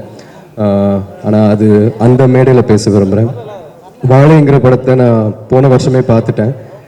அண்ட் பார்த்ததுக்கப்புறம் மாரி சார் சொல்லியிருந்தார் இது அவரோட வாழ்க்கையில் நடந்த ஒரு விஷயம்னு. எப்படி ஒரு மனிதர் இவ்வளோ வழிகளையும் தாங்கி கொண்டு வாழ்க்கையில் கடந்து வந்தது நான் ரொம்ப ஆச்சரியப்பட்டேன். ஏன்னா இந்த மாதிரி இத்தனை சோக நினைவுகளையும் சாரி அதாவது அந்த மாதிரி விஷயத்த ஒரு படமாக இருக்கிறது வந்து ஒரு அசாத்தியமான விஷயம். ஏன்னா மீண்டும் மீண்டும் அந்த விஷயத்த திருப்பி போய் உணர வேண்டியதாக இருக்கும். அது எடிட்டில் இருக்கலாம், டைரக்ட் பண்ணும்போது இருக்கலாம். ஸோ அது ஒரு மிக கஷ்டமான விஷயம். அது பயங்கரமாக வலிச்சிருக்கும் சாருக்கு. ஸோ ஆனால் இருந்தாலும் அவரோட கதைகள், அவரோட மக்களோட கதைகள் அது எல்லார்ட்டையும் போய் சேரணுன்றதுனால அவர் இரவும் பகலும் பார்க்காம உழைக்கிறாரு. எல்லா படத்துலையும் அப்படி தான் உழைக்கிறாரு. ஸோ அவரை வாழ்த்த எனக்கு வயசு இல்லை. ஆனால் இருந்தாலும் ஹார்ட் ஒர்க் அண்ட் விடாமுயற்சி இந்த ரெண்டு விஷயம் வந்து நான் முதல்ல நேரடியாக பார்த்தது வந்து எங்கள் அப்பாட்ட, அதுக்கப்புறம் மாரி செல்வராஜ் சார்கிட்ட தான். ஸோ அது வந்து நான் இங்கே சொல்ல விரும்புகிறேன். And I love you so much sir. Thank you, நன்றி, தேங்க்யூ. ஐ திங்க் நீங்கள் பேசும்பொழுது ஒரு பெரிய இம்பேக்ட் இருக்குன்னு நினைக்கிறேன். அவரோட ஒர்க் பண்ண எக்ஸ்பீரியன்ஸில் ஏதோ ஒன்று உள்ள ஓடிக்கிட்டே இருக்குது. லாட் ஆஃப் எமோஷன்ஸ் அது கன்வே ஆகிற மாதிரி ஒரு ஃபீல். உங்களுக்கு என்ன தோணுச்சு இந்த வாழை ட்ரெய்லர் பார்க்கும்போது? வாழை பற்றி இங்கே படம் பார்த்து, அதாவது ட்ரெய்லர் பார்க்கும்போது இந்த மாதிரி ஒரு சின்ன கிராமத்துலேருந்து வந்து ஒரு வாழைத்தோப்பில் வேலை பார்க்குற ஒரு பையனாக இருந்துட்டு இவ்வளோ கனவுங்களை சுமந்து அதுக்கப்புறம் சென்னை வந்து கஷ்டப்பட்டு ஜெயிச்சு இங்கே வந்து உட்காந்துருக்கிறாருன்னா அதுக்கு மெயின் காரணம் வந்து அவரோட உழைப்பு தான், அவர் தன்னம்பிக்கை தான், விடாமுயற்சி தான். ஸோ அவர்கிட்ட நான் நிறைய விஷயம் கற்றுருக்கேன். நான் அவர்கிட்ட நிறைய வாட்டி சொல்லியிருக்கேன், அவர் எனக்கு ஒரு அப்பா மாதிரி, ஒரு அண்ணன் மாதிரி, ஒரு குரு மாதிரின்ட்டு. ஸோ இங்கே நான் நிறைய விஷயம் சொல்லலாம், இருந்தாலும் புரியுது. அடுத்த படம் வரும்போது நான் கண்டிப்பாக பேசுவேன். அண்ட் ரஞ்சித் சார் ரொம்ப நன்றி, தங்கலானுக்காக ரொம்ப நன்றி. இந்த மாதிரி ஒரு படத்துக்காக நான் ரொம்ப வெயிட் பண்ணியிருந்தேன் அப்பாவை பார்க்க. And thank you so much. All the best பைசனுக்காக. தேங்க்யூ. ஹலோ, எல்லாருக்கும் வணக்கம். இட்ஸ் பீன் லாங் டைம் இங்கே வந்து தமிழ் ஆடியன்ஸ் கிட்ட பேசிட்டு. So I am really nervous. First of all about Vaazhai. இது I don't think Vaazhai is a cinema. I think it's a slice of life. அப்போது எனக்கு தெரியாத like I think lot of people doesn't know a life like that. It's Mari's life. அவங்க கூட bison ஒரு படத்தில் இப்போ work பண்ணிட்டு இருக்கேன். அதனால் அவங்கள பர்சனலாக கொஞ்சம் எனக்கு தெரியும். அதனால் எனக்கு அந்த படம் பார்க்கும்போதே எனக்கு நான் அவங்கக்கிட்ட சொன்னேன், லைக் அந்த பையனை பொன்வேயில் பார்க்கும்போதெல்லாம் எனக்கு மாரிசன் தான் ஞாபகம் வரும். அண்ட் வந்த போதெல்லாம் ஐ saw him and the life he has lived with the entire village or the people there. அவங்க கூட இந்த படம் ஒரு படம் இல்லாமல் அது ஒரு எக்ஸ்பீரியன்ஸாக எல்லாருக்கும் தோணும் அது தியேட்டரில் பார்க்கும்போது. But as an actor who has worked under him, எனக்கு தெரியும் அங்கே என்ன நடந்திருக்கும், இப்படி ஷூட் பண்ணியிருக்கோம் எல்லாம் எனக்கு தெரியும். அந்த கிராமம், அந்த சினிமாவில் இருக்கிற ஆளுங்க எல்லாரும் like for me, Rajisha, all of us, they are very close to us. So we know the experience and I feel I'm very, very privileged to be a part of this learning experience. Thank you so much for this opportunity, and to all the artists who have performed in the film. You guys are like real inspiration. I think நான் நிறைய கற்றுக்கணும் from them. அவ்வளோ ரியலாக ஒரு second கூட acting பண்ணுறேன்னு feel ஆகலை எனக்கு. So it's a true inspiration and I really wish நீங்கள் இந்த மாதிரி நிறைய படங்கள் பண்ணணும். உங்கள் லைஃப்பில் இருக்கிற நிறைய ஸ்டோரிஸ் கொஞ்சம் எனக்கு தெரியும், ஆனால் நிறைய ஸ்டோரிஸ் இருக்குன்னு எனக்கு தெரியும். அதெல்லாம் சினிமாவாக பண்ணும். Thank you so much and congrats in advance. People are going to love this film. Thank you all. Thank you very much. Thank you so much, Anupama. அனைவருக்கும் வணக்கம். நான் ஒரு படம் தான் எடுத்திருக்கேன் நான் ப்ரொடியூசராக. ஸோ அவங்களுக்கு மேலே கூப்பிட்டுருக்கிறது வந்து நான் அதுக்காக கூப்பிட்டுருக்காங்கன்னு நினைக்கல. இங்கே இந்த ஸ்டேஜில் ஏற்றிருக்கிறதுக்கு காரணமும் மாரி செல்வராஜ் தான். ஒரு மாரி செல்வராஜோட நண்பனாக அவங்க குடும்பத்தில் ஒருத்தனா இங்கே வந்திருக்கேன். ஸோ அந்த விதத்தில் எனக்கு இது ரொம்ப ஒரு நெகிழ்ச்சியான மேடை தான்.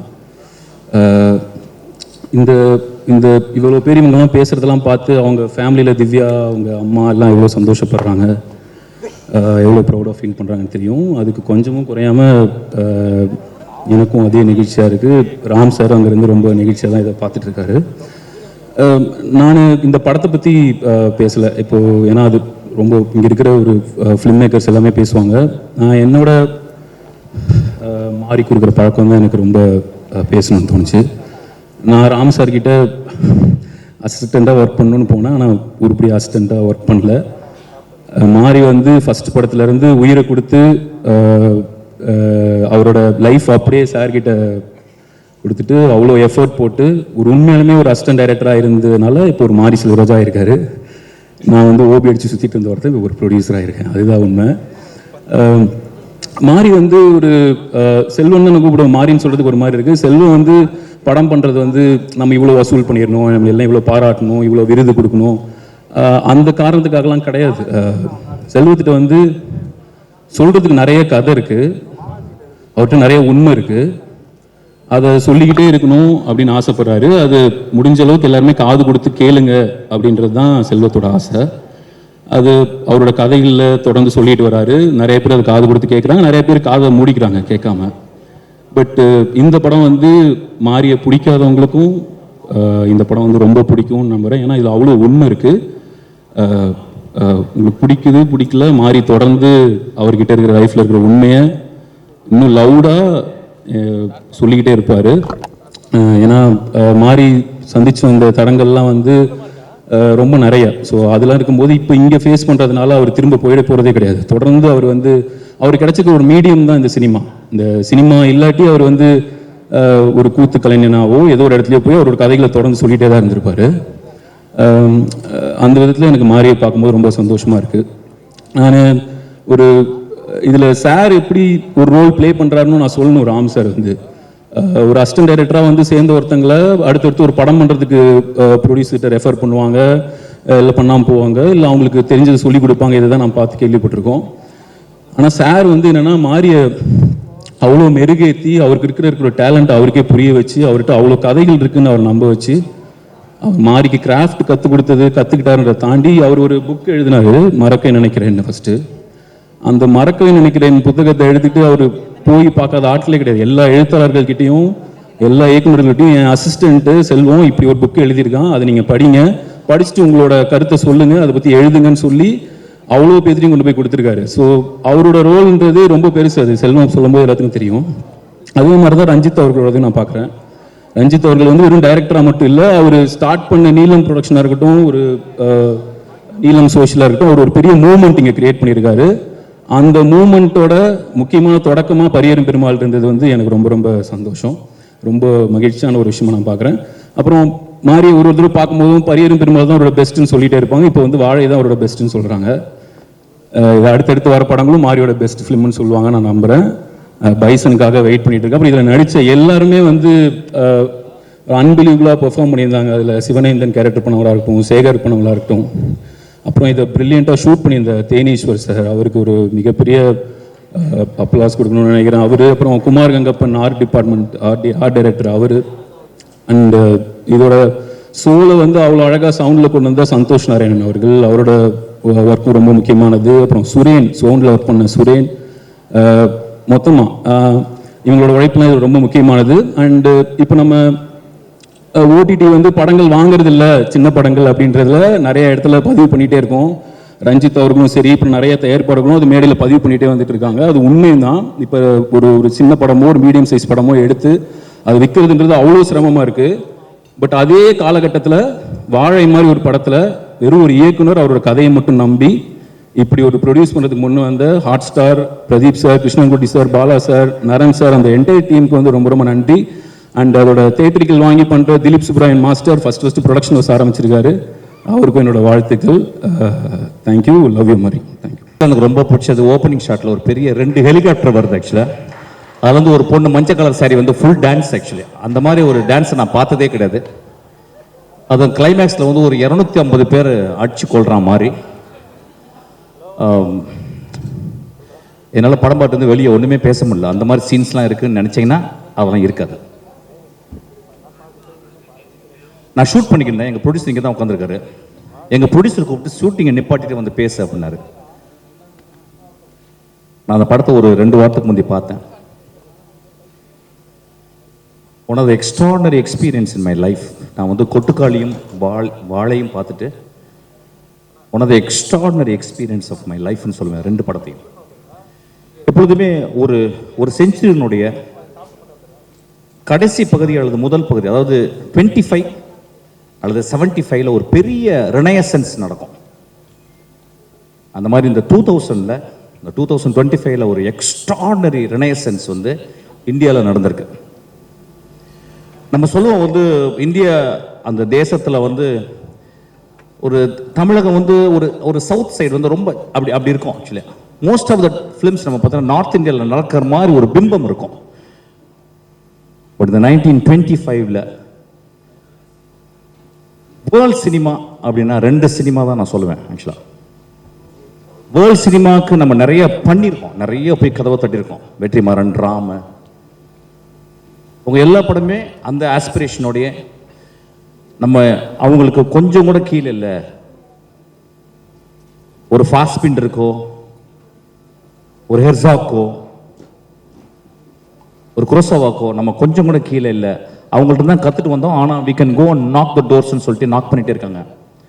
பட் ஐ வுட் சே அந்த உலகத்தின் அந்த வேர்ல்ட் சினிமாவினுடைய அந்த கோட்டை கதவை 2 படம் இந்த வருஷம் உடைச்சிருக்கு. ஒன்று வாழை, இன்னொன்று கொட்டுக்காளி. நான் வந்து கர்ணன் படத்தை பார்த்துட்டு வந்து எங்கள் அசிஸ்டன்ஸ்லாம் போய் பார்த்துட்டு வந்து நான் நிறைய படம் பார்க்கறதுல காரணம் என்னன்னா, ஒரு படம் நல்ல படம் பார்த்துட்டா அது வந்து 1 வாரம் ஒர்க்கு எனக்கு. ஒரு கெட்ட படம் பார்த்துட்டா 1 வாரம் ஜுரம். Because 1 movie motivates me, 1 movie makes me shit. Actually நான் வந்து கர்ணன் படம் பார்த்துட்டு வந்து ஒரு பர்டிகுலர் சீன் எடுத்து என் அசிஸ்டன்ஸ் வந்து சொன்னேன். ஒரு படத்தை எப்பயுமே படம் பார்த்துட்டு வந்து என் அசிஸ்டன்ஸோட டிஸ்கஸ் பண்ணுவோம். அப்போ கர்ணனில் ஒரு சீனை வந்து பார்த்து சொன்னேன். ஒரு பஸ் ஸ்டாண்டில் ஒரு அப்பாவும் ஒரு பெண்ணும் வந்து உட்காந்துருக்காங்க. 2 பேர் வந்து அந்த பெண்ணை அந்த குழந்தைய ஒரு அப்பாவுக்கு முன்னே அசிங்கமாக அவங்க வந்து ட்ரீட் பண்ணுறதை வந்து எடுத்திருப்பான். அப்போ அவனுடைய ஷார்ட் டிவிஷன்ஸை வந்து நான் சொல்லி எக்ஸாக்டாக என்ன ஷார்ட் டிவிஷன்ஸ் பண்ணணும் அதை அப்படியே சொல்லிட்டு நான் சொன்னேன், டேய் இது ஒரு வருஷம் எழுதிருக்காண்டா, இப்போ நம்ம இருந்தால் எப்படி பண்ணுவோம், நீங்கள் இருந்தால் எப்படி பண்ணணுண்டான்னு சொல்லி கொடுத்தேன். பிகாஸ் ஒரு படத்தை பார்த்தா பிறகு இப்போ வெற்றிமாறன் படம் பார்த்து ஒரு ஷார்ட் வச்சிட்டான்னா அந்த ஷார்ட்டை வந்து நான் பார்த்து அதை ரிசீவ் பண்ணி if it is extraordinary I will take that into my marrow. அப்போ நான் சொல்லும்போது வந்து இல்லைடா மாறி வந்து இன்னும் கிராஃப்ட் வந்து அப்படி இருக்குடா, நல்ல ஃபிலிம் மேக்கரான கிராஃப்டை வந்து இன்னும் வந்து அவன் பாலிஷ் பண்ணண்டா அப்படின்னு சொன்னேன். My friends, you don't believe, நான் வாழை பார்த்தா பிறகு I was astounded, I was shell shocked. அவன் வந்து ஒரு படத்தை அவனுடைய ரூட்ல இருந்து சொல்லும் போதே உடனே அவனுடைய மிச்ச படங்களுடைய விமர்சனங்கள் எல்லாமே வரும். கிட்டத்தட்ட ஒரு 2 டிவிஷனாகத்தான் இப்போ தமிழ் சினிமாவாக மாறி இருக்கு. சப்போர்ட் அண்ட் நாட் சப்போர்ட், இதெல்லாம் நிறைய பாலிடிக்ஸ்லாம் நடந்துருக்கு. ஆனால் இதை அவன் சர்பாஸ் பண்ணுறான். அவன் என்ன பண்ணுறான், ஒரு கதையை தன் வாழ்நாளில் அவன் வாழ்க்கைக்குள்ள அவனுடைய ஒட்டுமொத்த வழி, சந்தோஷம், காதல், நட்பு, எல்லா எமோஷன்ஸ்க்குள்ள ஒரு 8 வயசு 9 வயசு பையனுக்குள்ள இருக்கும்ல, அதை வந்து நம்மள்ட்ட வந்து எடுத்து காட்டிருக்கான் இந்த வாழையில. இந்த படத்தை ஏன் பார்க்கணும் அப்படின்னு கேட்டீங்கன்னா, நம்மளுக்கெல்லாம் ஒரு 7 வயசுலேருந்து இந்த சைல்டுஹுட்னு சொல்லுவாங்கல்ல, அதோடைய மெமரிஸ் வந்து நம்ம தலைக்குள்ள அப்படி இருக்கும் சாவர வரைக்கும். என்னை பொறுத்த ஒரு மனிதனுடைய மரண படுக்கையில் அவன் கடைசியாக ஒரு இமேஜ் வரும் பார்த்தீங்களா, நிறைய இமேஜ் வரும். அம்மா வரும், அப்பா வரும், அவன் பெத்த குழந்தையுடைய இமேஜ் வரும், என் மகள் வரும், இப்படிலாம் வரும்ல. அதுக்கப்புறம் மிக முக்கியமாக ஒரு இமேஜ், அவன் சைல்டுஹுட்டில் அவன் ரொம்ப சந்தோஷமாக இருந்த ஒரு இமேஜும் ரொம்ப சோகமாக இருந்த இமேஜும் அவன் சாகும்போது வரும். அது ஒரு நார்மல் பீப்புள்னால அதை வந்து வெளியே சொல்லலாம். ஒரு ஆர்டிஸ்ட் மட்டும்தான் அதை ஒரு நாவலாக எழுத முடியும்,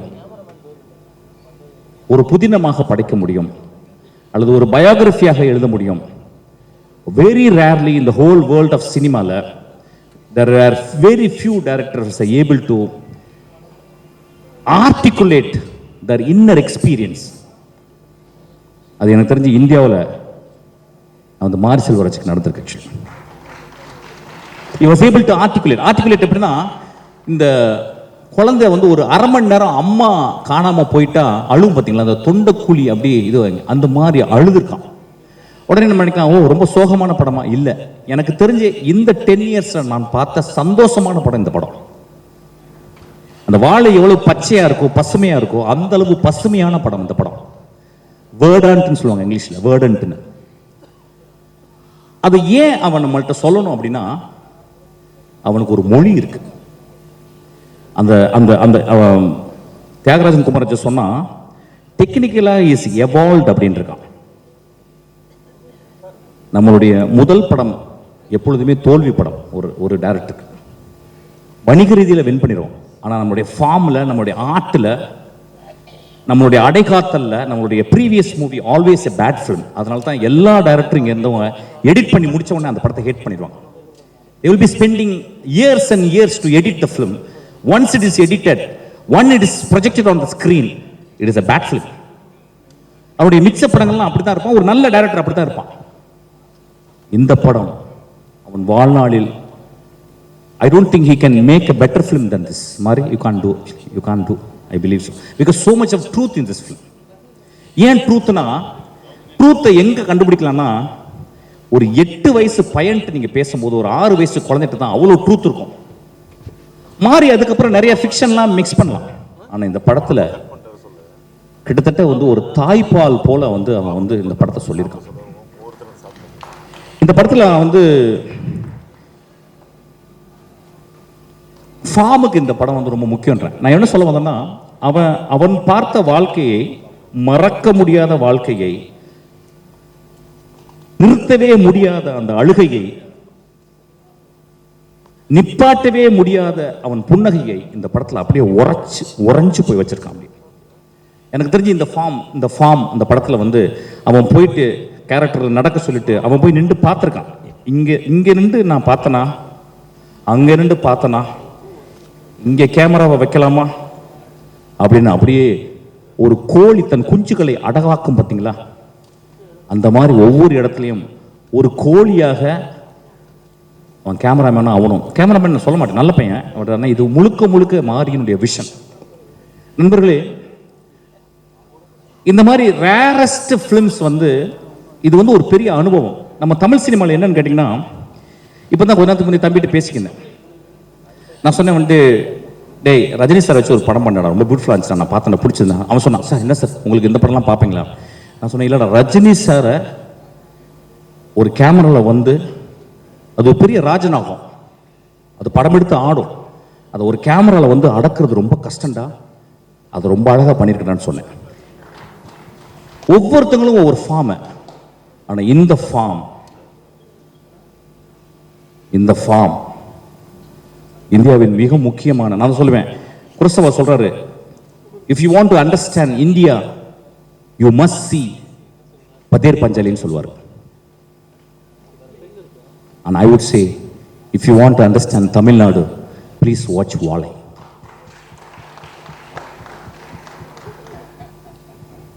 இந்த படத்தை பார்த்துட்டு வந்து நிறைய சொன்ன மாதிரி, இல்லை சார் இது வந்து ஒரு படம் மாதிரி இல்லை. ஆமாம், படம் மாதிரி இருக்காது, இது வந்து பாடம், இது வந்து உங்கள் வாழ்க்கை. இதில் ஒரு டீச்சரை பற்றி சொல்லியிருப்பான். நம்ம வாழ்க்கையில் அம்மா தங்கச்சி எல்லாரையும் விட்டுட்டு நம்ம அதுக்கப்புறம் சொந்தம் இல்லாத ஒரு சொந்தம், அது யாருன்னு கேட்டால் டீச்சர் தான், நம்மளோட டீச்சர். அந்த டீச்சர்கிட்ட தான் நம்ம வந்து அதை வந்து காளியாக பார்க்குறதா, தேவியாக பார்க்குறதா. அம்மா கிடையாது, தங்கச்சி கிடையாது, அக்கா கிடையாது, ஆனால் அவங்க யாரு அப்படி பெரும் தவிப்பு இருக்கும் அந்த குழந்தை. அதாவது இந்த கம்மிங் ஆஃப் ஏஜினுடைய முதல் பெண் அவன். எனக்கு தெரிஞ்சு இந்தியாவில் அந்த குழந்தைக்கும் அந்த டீச்சருக்கும் உள்ள ரிலேஷன்ஷிப்பை எந்த படம் இந்த மாதிரி போர்ட்ரே பண்ணதே இல்லை. அந்த டீச்சரா வந்து ஒரு குழந்தையை நடிச்சிருக்கா. Oh what a performance, oh my god. அவளையும் மலையாளத்துல தான் கூட்டி வந்திருக்கான். அதுதான் பெரிய வருத்தம். டீச்சர்ங்களே இல்லை போல. ஆக்சுவலாக one of the extraordinary performance. நான் நிறைய பேசலாம், நான் ஷூட்டிங்கை விட்டு வந்திருக்கேன். இன்னைக்கு தான் ரொம்ப நாகரிகமாக பேசியிருக்கேன்னு நினைக்கிறேன். ஆக்சுவலாக நான் ரொம்ப சந்தோஷமாகவும் ரொம்ப வருத்தமாகவும் இந்த மேடையை விட்டு இறங்குறேன். என்னை பற்றி திட்டுறவங்களுக்கு வந்து எதுவுமே இல்லாமல் கொடுத்துட்டேன்னு சொல்லிட்டு நான் ரொம்ப மனசோட ரொம்ப கஷ்டத்தோடு தான் நான் அந்த மேடையை விட்டு இறங்க போகிறேன். போன படம் ஒட்டுக்காளியில் நிறைய பேசினேன், ஒரு குத்து டான்ஸ் ஆடினேன், அதுக்கு பெரிய மரியாதை கிடச்சிது. ஒரு 50 பேர் நல்ல காணொலி போட்டு திட்டினாங்க. நண்பர்களே, மேடையில் பேசுகிற மாதிரி போர் எதுவுமே கிடையாது. Utter bore. I'm not speaking, I'm just performing like a clown. And I'm very sure I'm the most sad clown. இந்த 2 படங்களும் என் வாழ்க்கையை உருட்டி போட்டு விட்டதையா. இந்த 2 படங்களும் என் நாக்கை அப்படியே ஒரு முடிச்சு போட்டுருச்சு என் நாக்கில். எனக்கு பேச முடியல. அப்போ நாங்கள் பேசும்போது அடுத்த வார்த்தை என்ன தெரியக்கூடாதுன்னு நான் பேச ஆசைப்படுறேன். ஏன்னா நான் அடுத்த வார்த்தை தெரிஞ்சிச்சுன்னா நான் நல்லா பேசுறேன்னா, வெற்றிமாறன் நல்லா பேசுறானா, ராம் நல்லா பேசுறானான்னு இப்படி ஆயிடும். அதனால நான் கெட்ட வார்த்தைகள் பேசுறதையும் தயவுசெய்து பொறுத்துக்கங்கன்னு சொல்ல வரேன். ஒரு பெண்ணை பார்த்து நீ நல்லா இருக்கமா, அழகா இருக்கமா சொன்னா அப்படிங்க என்ன மாதிரி இருக்குடி அப்படின்னு சொன்னாதான் அவள் அழகு. அப்படி சொல்ல விடுங்க. இன்னைக்கு ரொம்ப வருத்தத்தோடு நான் மேடையை விட்டு இறங்குறேன். நான் எதுவுமே பேசல. Please watch this movie. Please bloody watch this movie. It is going to transport you to some other level.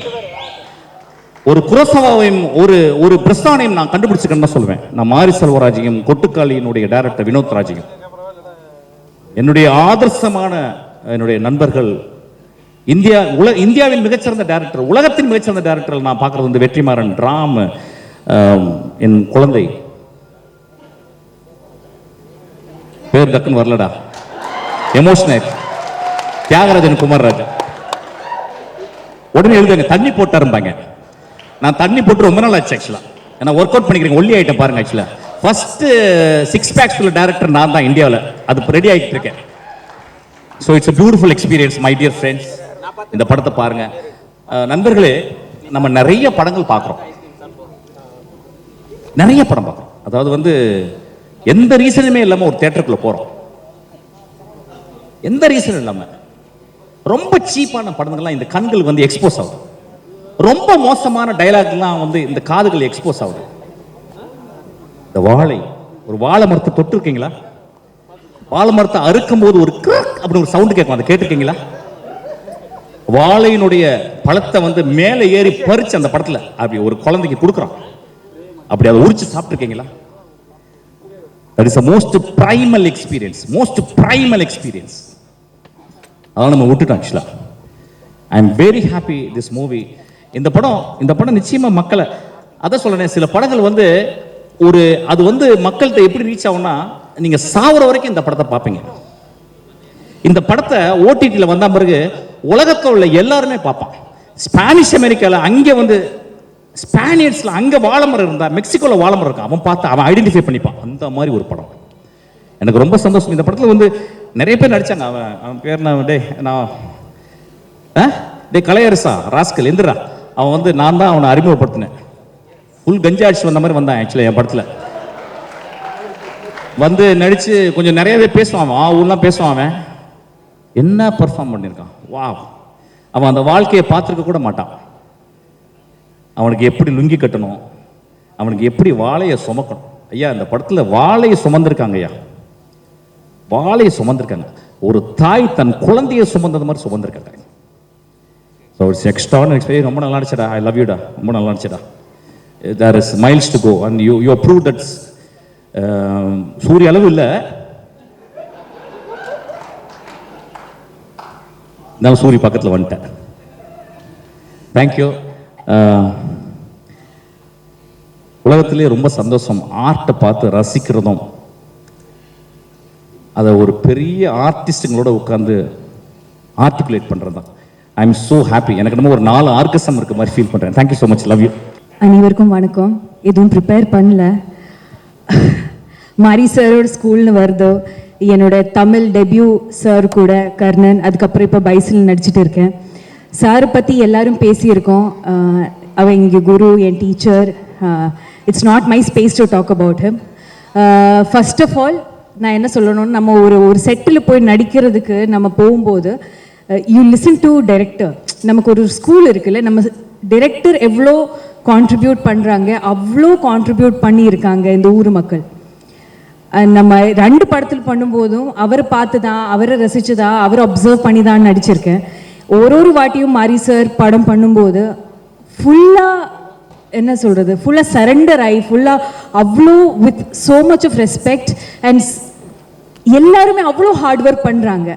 And Vaazhai specially நம்ம எல்லாரையும் லைஃப்பில் நடந்திருக்கிற ஒரு இன்சிடெண்ட், நமக்கு ஒரு ட்ராமா இருக்குது, ஒரு இன்சிடெண்ட் இருக்குன்னா அதை பற்றி யோசிக்கிறது கொஞ்சம் கஷ்டம் இல்லை. ஆனால் அந்த இன்சிடெண்ட்டை பற்றி ஒரு படம் சார் எடுக்க போகிறாங்க. அப்போது அதுக்காக எல்லாமே மாற்றி வச்சு இந்த படத்துக்காக நம்ம கௌமதி அக்கால இருந்து எனக்கு புரியற கண்ணன் அண்ணன் எல்லாருமே அவ்வளோ ஹார்ட் ஒர்க் பண்ணியிருக்காங்க இந்த படத்துக்காக. So first of all thank you so much and congratulations to our ஊர் மக்கள் ஃப்ரம் திருநெல்வேலி. அவ்வளோ பெர்ஃபார்ம் பண்ணியிருக்காங்க. And to match up to their level, நம்ம ஆர்டிஸ்ட்டை வரும்போது இட்ஸ் நாட் ஈஸி. அவ்வளோ அளவுக்கு மேட்ச் பண்ணியிருக்காங்க. கல்யாணா, திவ்யா, நிகிலா, நம்ம 2 பசங்கள் so nicely they have done. As an actor, I'm so proud to watch this performance. It's a very sweet film. First halfல ரொம்ப நம்ம சிரிக்கும், ரொம்ப ஹாப்பியாக இருக்கும், பியூட்டிஃபுல்லான ரொமான்ஸ் இருக்குது, எல்லாமே இருக்குது. செகண்ட் ஹாஃபில் வந்து மிகப்பெரியான ஒரு விஷயத்தை பற்றி பேசியிருக்காங்க. It's a lovely film. I personally believe இது மாரி சாரோட பெஸ்ட் ஃபில்ம். அண்ட் 23rd ஆகஸ்ட்க்கு இது ரிலீஸ் ஆக போகிறோம். I personally request every one, தியேட்டரில் வாங்க, பாருங்கள். கண்டிப்பாக இது பெரிய ஒரு சக்ஸஸ் ஆகி மாறணும். ஏன்னா இது தமிழ் சினிமாவில் இப்போ வரைக்கும் வந்திருக்க படத்தில் பெஸ்ட் ஃபில்ம்ஸில் இந்த ஃபில்ம் வரும்னு நினைக்கிறேன். Thank you so much for inviting me here. Personally thanking all the producers of this film, Divyaka, Mari sir, Dilip Master, Red Giant, all of you for producing this film, and especially Disney Plus Hotstar. It's a wonderful film. Thank you so much, all of you. Thank you. அனைவருக்கும் வணக்கம். மரி ஒரு 1 மணிக்கு வரை பேசுகிற முடி அவ்வளோ விஷயங்கள் இருக்க முடியுமா? சரி, ரைட்டு. எதை பேசுறதுன்னு தெரியலையே, எங்கே ஆரம்பிக்கிறது? நேற்று படம் பார்த்து முடிச்சுட்டு எப்போவுமே நம்ம வந்து இந்த ப்ரிவியூ பார்க்குறப்ப ஒரு விஷயம் பண்ணுவோம். இந்த எண்டு டைட்டில் கார்டு போகிறப்போவே ஓகே, டைரக்டர் வெளியே இருப்பார், ப்ரொடியூசர் வெளியே இருப்பார், படத்தோட சம்மந்தப்பட்டவங்க இருப்பாங்க, ஏதோ ஒன்று பேசணுமே அப்படின்னு ஒரு பிளானிங் இருக்கும். இங்கே பிளானிங்க்கு இடமே கிடையாது. நாடி நரம்பெல்லாம் கொலண்டு போய் எமோஷன் பீக்கில் ஆகி நான் மாறி கையை பிடிச்சிட்டு நிற்கான், அவன் என் கையை பிடிச்சிட்டு நிற்கான். 1 நிமிஷம் அப்படி நின்றுட்டே இருக்கும். அவன் என்ன பார்க்க, நான் அவனை பார்க்க, நானும் ஒன்றும் பேசலாம், ஒன்றும் பேசல, வெயிட் போயிட்டான். அந்த தியேட்டரை விட்டு கிட்டத்தட்ட ஒரு 1/2 கிலோமீட்டர் தாண்டி போய் லெஃப்டில் காரை நிறுத்திட்டு ஸ்டீரிங்கில் மயிராட்சி படுத்தி கிடந்த மணி நேரம் இருக்கு. என்ன இளவல்லாம மனசுல தோணுது. நேரம் வீட்டுக்கு போயிடுச்சு. அங்கேயும் உறக்க வர மாட்டேங்க. நான்லாம் இடியே விழுந்தாலும் 10 நிமிஷம் தூங்குற ஆளு. உலகத்தை பத்தி அதெல்லாம் பெரிய கனவே கிடையாது. அப்படி எதை சொல்றது எதை பண்றதுன்னு எனக்கு தெரியல. அவ்வளவு விஷயங்கள் இருக்காப்பா உன் படத்துல. என்னடி அந்த லாரியில ஏறி எல்லாரும் போறாங்க வாழை வெட்டுறதுக்கு. அந்த வாழை இந்த பொம்பளை எல்லாத்தையும் வச்சுக்கிட்டு ஒரு ஷாட் குலுங்குவாங்க அப்படியே ஹை ஸ்பீட்ல. அந்த லாரி அப்படி கிளம்பி போகுது, அப்படி குலுங்குவாங்க. அங்க இருக்கிற ஒவ்வொரு ஜீவன் ஒரு வாழை கொலைக்கு தான் சமம். அவ்வளவுதான் அவங்க. அப்படி எவ்வளவு இடத்துல அந்த 2 சொமாடு எங்க ஊர்ல சோமைன்னு சொல்லுவாங்க. 20-25 கிலோ இருக்கும், குறைஞ்சது ஒரு 20 கிலோ இருக்கும் தேவை ஒரு வாழை. 40 கிலோ ஏற்றிட்டு வர்ற டைமில் நீங்கள் ஓரளவுக்கு பிளெயினில் நடந்து வந்துடலாம். ஒரு வாய்க்கால் ஒரு கால்லாம் வந்துன்னு வச்சுக்கோங்களேன், நீங்கள் இறங்கி திரும்ப சூரியன்லாம் கேட்டு பாருங்க, அப்படியே காலை தூக்கி வைக்கல, ஒவ்வொரு காலும் 100 கிலோ மாதிரி தோணும். அது ஸோ அந்த பெயினை கடத்துற விஷயம் இருக்குல்ல, ஸ்க்ரீன்ல இருந்து எப்போ இந்த பிள்ளைகளை ஏம்டே ஒயிட் ஷாட்டு நம்ம பாத்தியில சும்மா நடந்து வரதே வந்து எவனாலும் நடக்கலாம். அந்த பாத்தியில இந்த பாத்தினா எங்க இது வரப்பு, அதுல வந்து ஏற்கனவே எங்க ஊர்ல செளியுமோ சகதி சேரு அப்படின்னு வச்சுக்கலாம். அது சாதாரணமா நடக்கிறதே கஷ்டம். இதுல இந்த கிலோ இந்த 40 கிலோ வெயிட்டை வச்சுட்டு இவங்க நடந்து வர்றது, எதை சொல்ல, என்ன எவ்வளவோ விஷயங்கள் பேசிக்கிட்டே இருக்கலாம். அந்த படத்தை பற்றி பேசிக்கிட்டே இருக்கலாம். காலமும் சூழலையும் எல்லாத்தையும் கருதி கொஞ்சம் நான் சீக்கிரமாக முடிச்சுக்கிறேன். நான் வந்து ஆஃபீஸுக்கு வந்து நிறைய தனியாக நிறைய பேசுகிறேன். பரியேறும் பெருமாள் நம்ம எல்லாம் பார்த்தோம்ல, அதில் ஒரு கல்லூரி, அதில் வந்து ஒரு காதல் அப்படின்னா, அந்த பரியேறும் பெருமாளுக்கு ஒரு ஸ்கூலில் ஒரு லைஃப் இருக்கும்ல, அதுதான் வாழை. ஸோ என்ன பொறுத்தவரையில் இது பரியேறும் பெருமாள் 1. அப்போ அது என்னன்னு கேட்டீங்கன்னா அது பரியேறும் பெருமாள் 2. அதான் நான் பார்க்கேன், அப்படிதான் நான் பார்க்கேன். அதில் பரியேறும் பெருமாள், இதில் சிவனஞ்சான். ஆனால் ரெண்டுமே மாறி. நடிகர்களை சொல்ல வேண்டிய தேவையே இல்லை. ராகுல், குமரவேல், அப்புறம் வந்து சேகர் அம்மாவும் நடித்த கோமதி அவங்க, அதுக்கப்புறம் வந்து நிக்கிலா விமல் அவங்க ஒவ்வொருத்தரும், அப்புறம் வந்து நம்ம கலையரசன் அப்படி எவ்வளோ விஷயம் பேசிக்கிட்டே இருக்கலாம். இந்த பாலம் வந்து கேட்டுட்டு இருக்காங்க தெரியுது எனக்கு. அவன் லவ்வை வந்து இவன்கிட்ட சொல்கிறான், கேட்ட ஏக்கா நீ வந்து இவனை கல்யாணம் பண்ணிக்கோ, ஏம்ல நீ அவனை கல்யாணம் பண்ணு சொல்ல, அவங்க நம்ம அப்பா மாதிரியா இருக்கான்,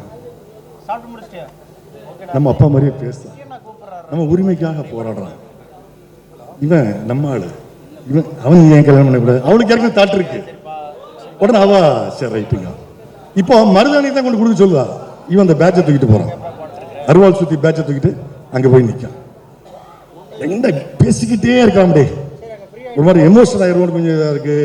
அப்புறம் நேர பிரச்சனைகள்லாம் இருக்கனால அப்படி முடிச்சிடுறேன், போதும், அவ்வளோதான். எனக்கு நீ தம்பியா வந்து எனக்கு பெருமை சொல்லிக்கிட்டே இருக்கான். என்ன பேர் பேர் தாபனபுரம் நீங்கள் கொல்லப்படாத புக் எடுத்துட்டு வரான், வந்து கொடுக்கான். என்னடே நான் இது எழுதியிருக்க புக்கு, ரைட் படிச்சாச்சு. சில ஆளுகளை பார்த்தா டக்குன்னு தெரியும், இவன் வேற மாதிரி ஆட்டியா தூக்குவான தாலி சினிமா கையில் இருக்க. அப்படி நான் யோசிச்ச நடிகர்கள் இருக்காங்க, இன்னைக்கு உச்ச நடிகர்கள் இருக்காங்க, அவங்க பிஆர்ஓக்களுக்கு தெரியும். ஒரு 2-3 பேரை சொன்ன அதுலயும் ஒருத்தன். வணக்கம். இவங்க ஏற்றதுக்கு காரணம் பயப்படாதீங்க, இவங்க அவளையும் வரிசையாக பேச போகிறாங்களா நீங்கள், அவங்க ஆல்ரெடி பேசிட்டாங்க, வீடியோ பார்த்தாச்சு. அதனால் அவங்கள சும்மா ஸ்டேஜில் ஏற்றி உங்களுக்கு காட்டணும் அப்படிங்கிறது தான்.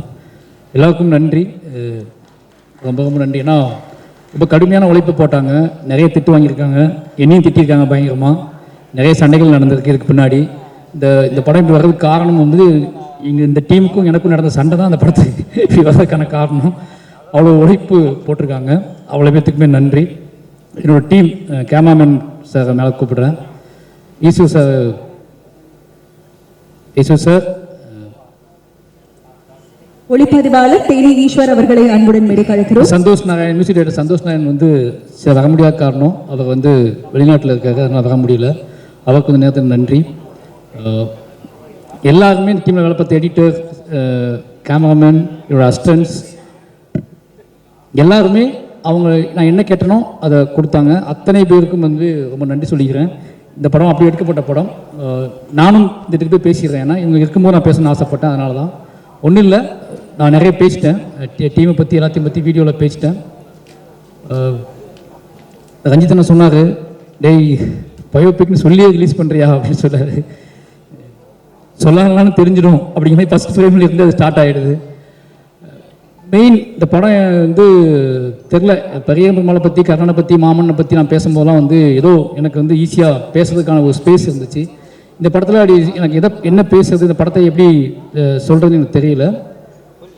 ஃபஸ்ட் டைமாக ஒரு படம் எங்கள் அம்மா அப்பா பார்க்கக்கூடாதுன்னு நினச்சி ஒரு படம் எடுத்திருக்கேன். இந்த படத்தை நான் அவங்களை பார்க்க அனுமதிக்க மாட்டேன், அப்படின்னா அந்த படம் எப்படி இருக்குன்னு யோசிச்சுக்கோங்க. அவ்வளோக்கு எனக்கு இந்த படம் எடுத்துக்கக்கூடாதுன்னு நினைக்கக்கூடிய ஒரு படம். ஃபஸ்ட் எடிட் பண்ணி இந்த படத்தை நான் பார்க்கும்போது நம்ம இந்த படம் எப்படி அம்மா அப்பா பார்ப்பாங்க, எடுத்துக்க வேண்டாமோ அப்படின்னு நினச்சேன். ஆனால் அதுக்கப்புறம் திருப்பி நான் என்ன நினச்சேன் அப்படின்னா, இல்லை எனக்காவது இது வந்து இல்லை அரிச்சிக்கிட்டே இருக்கும், எனக்காவது எடுத்துவோம் அப்படின்னு சொல்லிட்டு எடுத்த படம் தான். இந்த நேரத்தில் என்ன சொல்லணும்னா என்னோட இயக்குனர் ராம் சார் தான் நன்றி சொல்லணும். ஏன் அப்படின்னா யோசிச்சு பார்க்கும்போது எனக்கு வந்து ரொம்ப மலைப்பாக இருக்குது. பரியேறும் பெருமாள், கர்ணன், மாமன்னனுக்குலாம் நான் வந்து அதோடய ஃபஸ்ட் எடிட் பார்த்துட்டுனா இப்படி ஒரு மாதிரி ஆனது கிடையாது. இந்த படத்தில் ஃபஸ்ட் எடிட் பார்த்து முடித்த உடனே நான் சினிமாவுக்கு வந்ததை விட என்னோட பெரிய மற்ற 3 படங்கள் நான் பார்க்கும்போது என்னோட ட்ராவல் எனக்கு அயற்சியாக தெரியல. ஒரு எதுவும் நான் ட்ராவல் பண்ணி ரொம்ப தூரம் அந்த மாதிரி ஃபீலே வரல. ஏன்னா என்னோட இயக்குனர் வந்து அப்படி பார்த்துக்கிட்டாங்க, நீ அவ கூடவே இருந்தனால அவர் ரொம்ப க்ளோஸ்டாக இருந்தேன். பட் வாழை பார்க்கும்போது மட்டும்தான் எனக்கு தெரிஞ்சு எங்கேருந்து நம்ம எங்கே வந்திருக்கோம்ல, இது என்ன புரியல, அப்படியே மாதிரி கன்ஃபியூஸாக இருந்துச்சு, கண்ணெலாம் தேங்கிச்சு, அழுக வந்துச்சு. ஒரு எடிட் பார்த்துட்டு நான் வந்து எனக்குள்ளே ரொம்ப ஃபீல் பண்ணி ரொம்ப நாள் அமைதியாகவே இருந்தேன்னா வாழை தான். அதுக்கு ஒரே காரணம் என்னென்னா இந்த எண்டுக்கும் இந்த டேவுக்கும் அந்த டேவுக்கும் பிப்ரவரி அந்த 99 பிப்ரவரி 22 அந்த டேவுக்கும் இந்த டேவுக்கும் உள்ள லாங் டிஸ்டன்ஸையும் இதுக்கு இடையில நான் சந்தித்த மனிதர்களையும் அவர்கள் எனக்கு கொடுத்த ஆதரவு, வலி, பெயின் இது எல்லாமே நினச்சி பார்க்கும்போது தெரில ஒரு மாதிரி வாழ்ந்து முடித்த மாதிரி ஒரு அனுபவம் வந்து இந்த உண்மையை சொன்னதுனால நம்ம வாழ்ந்து முடிச்சிட்டோம் அப்படிங்கிற மாதிரி ஒரு ஃபீலிங் வந்துடுச்சு. அப்படியே ஒரு படம் தான் வாழை. இதுக்கப்புறம் என்ன படம் எடுத்தாலும் ஏதாவது என்னோட பெஸ்ட்டுன்னு சொன்னாங்க. என்னோட பெஸ்ட்டாக இன்னொரு படம் எடுக்க நான் ட்ரை பண்ணுவேன். பெஸ்ட்டாக இன்னொரு படம் எடுக்க ட்ரை பண்ணிக்கிட்டே இருப்பேன். ஆனால் என்னோட என்ன சொல்கிறது, என்னோட உச்சபட்ச கண்ணீர்னா அது வாழை தான். பெஸ்ட்டாக ஒரு படம் எடுக்க ட்ரை பண்ணுவேன். என்னோட உச்சபட்ச கண்ணீராக வாழை தான் நான் பார்ப்பேன். இதுக்கு மேலே நான் எந்த படம் எடுத்தாலும் அழுக வராது, எனக்கு எந்த படம் எடுத்தாலும் எனக்கு ஃபீல் வராது.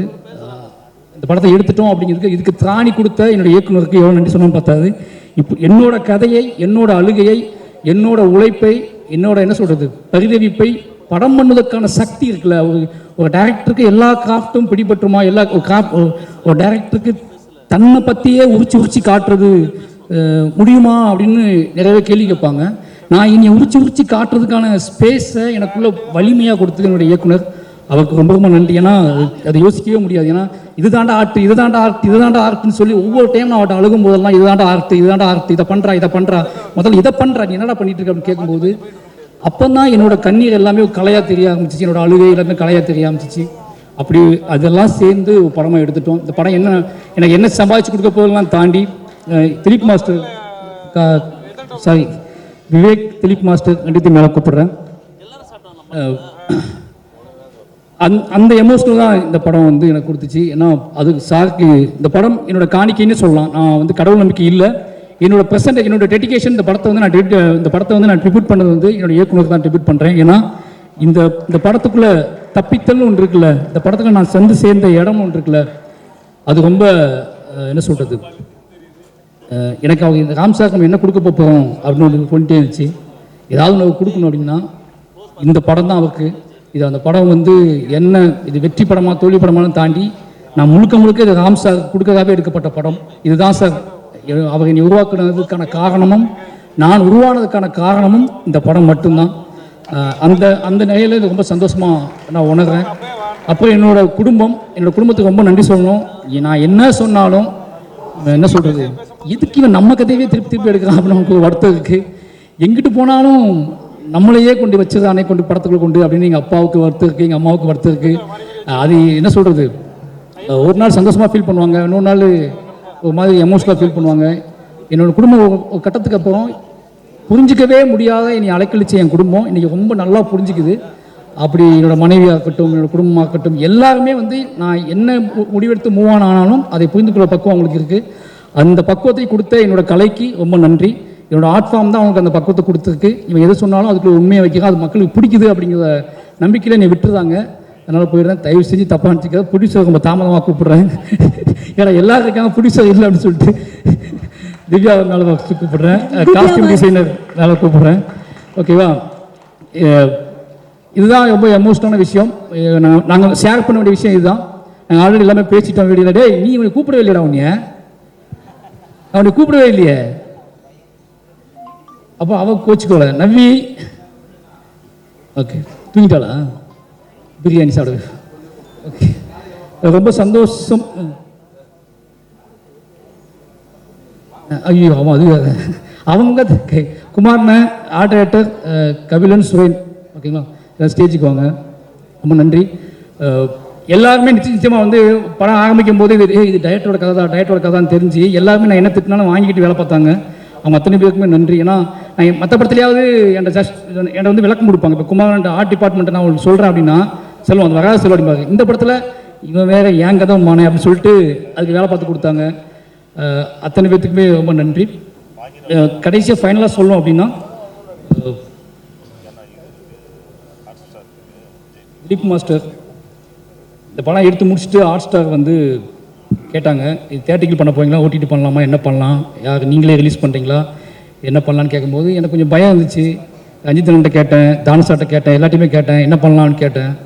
டேய் இது பார்த்துக்கோ, உன் முடிவு இவ்வளோ கஷ்டப்பட்டு வந்திருக்க, ஏன் முடிவு எடுத்துக்கோ அப்படின்னு சொல்லி. ஆனால் எனக்கு என் மனைவிட்ட கேட்டேன், நம்ம பேரில் தான் அது வரணும், சர்டிஃபிகேட் வந்து நம்ம பேரில் தான் வாங்கணும் அப்படின்னு சத்தியம் வாங்கிட்டாங்க. நீ என்ன பண்ணியோ தெரியாது, நீ வீட்டை வைப்பியோ நாட்டை வைப்பியோ தெரியாது, சர்டிஃபிகேட் நம்ம பேரில் தான் வரணும் அப்படின்னு சொன்னாங்க. அப்போ நான் சொன்னேன், சார் கொஞ்சம் டைம் கொடுங்க, சர்டிஃபிகேட் என் பேரில் தான் வரணுமா, நவி ஸ்டுடியோஸ் தான் வரணுமா, அதனால் வந்து நானே இந்த படத்தை வாங்கிக்குவேன், கொஞ்சம் டைம் கொடுங்கன்னு கேட்டேன். பிரதீப் சாரும் சரி, நகன் சாரும் சரி, கிருஷ்ணன் குட்டியும் சரி, எல்லாருமே அதுக்காக வெயிட் பண்ணாங்க. சரி சார் நீங்கள் எப்போ சொல்கிறீங்க அப்போ ரிலீஸ் பண்ணலான்னு சார்னு சொல்லி கொஞ்சம் கொஞ்சமாக அதுக்கான ஏற்பாடுகள் பண்ணிகிட்டு இருந்தோம். தனியாக பண்ணலாமான்னு யோசிச்சுட்டு இருக்கும்போது ஒரு நாள் பைசன் ஷூட்டிங் ஸ்பாட்டுக்கு திலீப் மாஸ்டர் வந்தார். வாழை ரெடியாச்சுன்னு கேட்டால் பார்த்தாரு. படம் பார்த்தோன்னே ரொம்ப பிடிச்சிருச்சு. வந்து வெளியே வந்தோடனே ஒரு மாதிரி எமோஷனலாகவே இருந்தார். என்னங்க பிளான் அப்படின்னு கேட்டார். தெரில, நம்மளே ரிலீஸ் பண்ணணும், தேட்டருக்கு தான் கொண்டு வரணும் அப்படிங்கும்போது நான் கூட வரேன், நானே பண்ணுறேன் கூட வந்து நம்ம ரெண்டும் சேர்ந்து பண்ணிடலாம் உடனே அப்படின்னு சொல்லிட்டு அன்றைய நாளில் இருந்து எதுவுமே கேட்காம என் கூட சேர்ந்து வேலை செய்ய ஆரம்பிச்சிட்டாரு. அப்போ தான் எனக்கு வந்து ஒரு பயங்கர நம்பிக்கை இருந்துச்சு. நம்ம சினிமாவுக்குள்ளே நம்ம பேர் எடுத்து இப்போ இவ்வளோ டேரக்டர்ஸ் வந்தாங்களே, நிறைய பேர் கேட்டாங்க. ரஞ்சிதன் கேட்டார், டேய் எல்லாத்தையும் 20 அப்படின்னு சொல்லி கேட்டார். எல்லாருமே என்னோட படைப்புக்காக வந்தவங்க அப்படிங்கிற பெருமை இருக்குல்ல, அது பயங்கரமாக இருக்குது. என்னோடய படங்கள் அவங்களுக்கு பிடிச்சிருக்கு, என் படங்களில் ஏதோ உண்மையை தென்பட்டுருக்கு. இந்த பையனுக்காக போய் பேசலாம், இந்த பையனுக்காக போய் இப்போ பார்த்தீங்கல்ல கர்ஜித்துட்டு போனார்ல மிஸ்கின் அண்ணன், அப்படி பண்ணார்ல, அதுக்கான காரணம் ஒரே காரணம் தான், இவங்களுக்காக பேசலாம். அது வந்து எவ்வளோ நாள் தாங்கணும் முடிவு பண்ணதுக்கு நம்ம படைப்புகள் வழியாக அவங்கள நம்ம டச் பண்ணியிருக்கோம் அப்படிங்கிறது ரொம்ப பெருமையாக இருக்குது. இந்த நேரத்தில் வந்த என்னோட சக இயக்குநர்கள், ப்ரொடியூசர்ஸ், நடிகர்கள், நான் கூப்பிட்டு வந்த நடிகர்கள் எல்லாத்துக்குமே ரொம்ப நன்றி.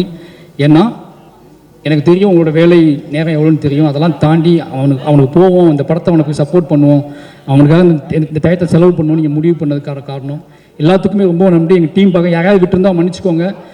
ஹாட் ஸ்டாருக்கு ரொம்ப ரொம்ப நன்றி. ஏன்னா அவங்க பிலீவ் பண்ண நாள்லேருந்து இது தொடங்கிச்சு. எல்லாருக்கும் மெயின் காரணம் எல்லாருமே என்னை ஒருத்தனை பிலீவ் பண்ணாங்க, எனக்காக வேலை பார்த்தாங்க. இன்றைக்கி வந்திருக்கவங்க எனக்காக வந்தாங்க. உங்கள் எல்லாரும் நம்பிக்கையை காப்பாற்றக்கூடிய படங்களை தொடர்ந்து எடுத்துகிட்டே இருப்பேன். இந்த அப்படி ஒரு படமாக வாழை இருக்கும். நிச்சயமாக வாழை என்னை பற்றி புரிந்து கொள்வதற்கு யாரா இவன் இதே திருப்பி பேசிகிட்டு இருக்கான் அப்படின்னு நிறைய பேர் கேட்டுட்ருக்காங்க.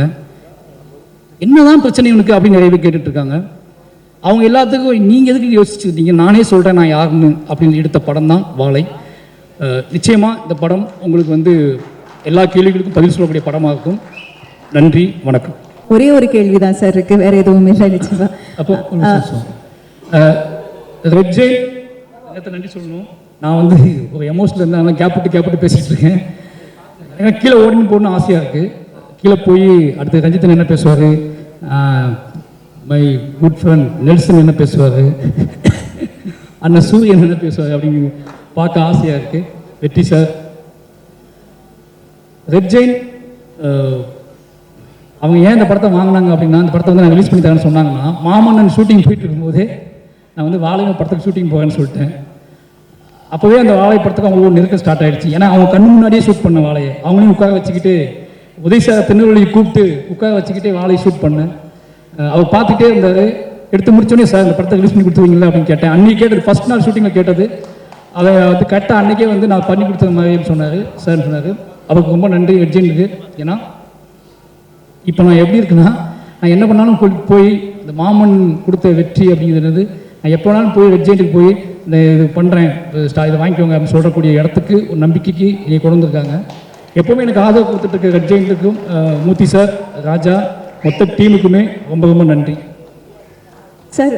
அதாவது இந்த படம் நீங்கள் எடுக்கும்பொழுது நான் முன்னாடியே கேட்டது தான், இமோஷனல் நீங்கள் எந்த அளவுக்கு பேலன்ஸ்டாக இருந்தீங்க, அடிக்கடி நீங்கள் மருத்துவமனை செல்ல வேண்டிய ஒரு கட்டாயம் கூட ஏற்பட்டுச்சு அப்படின்னு கேள்விப்பட்டோம். அது உண்மையா? அதை பற்றி சில விஷயங்கள். அது ஒன்றும் இல்லை, திருப்பி எனக்கு 10 days அந்த கிளைமாக்ஸ் எடுக்கும்போது மட்டும் கொஞ்சம் பேனிக்காக இருந்துச்சு எனக்கு. அதை வந்து யார்கிட்டையும் ஷேர் பண்ண முடியல, யார்கிட்டையும் சொல்ல முடியல. அந்த விஷயம் மட்டும் தான் இருந்துச்சு. அப்போ தூக்கம் இல்லாமல் இருந்துச்சு, அவ்வளோதான். பட் அது ஏன் அப்படிங்கிறது படம் பார்க்கும்போது புரிஞ்சுக்குவாங்க. ரொம்ப நன்றி. நிச்சயமா சார், தேங்க்யூ. அழக்கூடாது, எந்த ஒரு கஷ்டம் வந்தாலும் அழக்கூடாது, இல்லைன்னா தனியாக போய் அழுதுட்டு வந்துடுவேன். யாருக்குமே இது வரைக்கும் நான் அழுது தெரியாது. ஜஸ்டின் இப்போ தான் பேசிட்டு போனார், நானும் அவர் தான் படம் பார்த்தோம். அவருக்கே தெரியும். படம் முடிச்சோன்னே நான் ஓடிட்டேன், அவர்கிட்ட சொல்லிட்டு பிரதர் பை அப்படின்ட்டு. ஏன்னா இந்த படம் வந்து நம்ம சப்கான்ஷியஸாக என்னென்னா, நான் ஒரு படம் பார்க்கும்போது அழுகக்கூடாது. இதுக்கு ரொம்ப ஒரு 10-15 வருஷத்துக்கு முன்னால் ஒரு படம் பார்த்து அழுதுருக்கேன். ஆகாஷ தூதுன்னு ஒரு மலையாள படம் பார்த்து அழுதேன். அப்போ அதுக்கப்புறமா என் வாழ்க்கையில் இந்த படம் பார்த்தா நான் அழுதுருக்கேன்.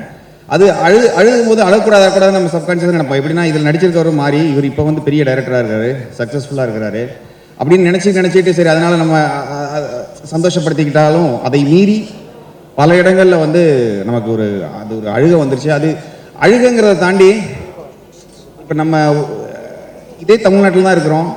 நானும் மதுரையை சார்ந்தவன் தான். இதே மாதிரி இந்த வண்டியில் வந்து இவங்கெல்லாம் ஏறி போகிறத பார்த்துருக்கோம். ஆனால் கடந்து போயிருக்கோம். நம்ம இதுக்கு பின்னால் இவ்வளோ ஒரு கஷ்டம் இருக்கா இல்லை அதெல்லாம் நமக்கு தெரியாது. இப்போ வாழை மாதிரியே தான் இப்போ எல்லாமே நடக்குதாங்கிறது ஒரு புரிதல் எனக்கு இன்றைக்கி தான் வந்துச்சு. ஆக்சுவலி நம்ம கடந்து போகக்கூடிய ஒவ்வொரு விஷயமும் நம்ம சின்ன விஷயங்கள் நம்ம யூஸ் பண்ணுறதுக்கு பின்னால் ஒரு வலி வேதனை எல்லாமே இருக்குங்கிறது இந்த படம் பார்த்து நான் புரிஞ்சுக்கிட்டேன். இந்த படத்தில் சிரிச்சு அழுவீங்க, இல்லைன்னா கஷ்டப்பட்டு ஃபீல் பண்ணி அழுவீங்க. ஆனால் அழுகைங்கிறது கன்ஃபார்மாக நிச்சயம் இந்த படத்தில். இதில் நடித்தவங்க எல்லாருமே ஆல்ரெடி சொல்லிட்டாங்க, எல்லாம் ரொம்ப நல்லா பண்ணியிருக்கிறாங்க. டெக்னிக்கலாகவும் படம் ரொம்ப ஸ்ட்ராங்காக இருக்குது.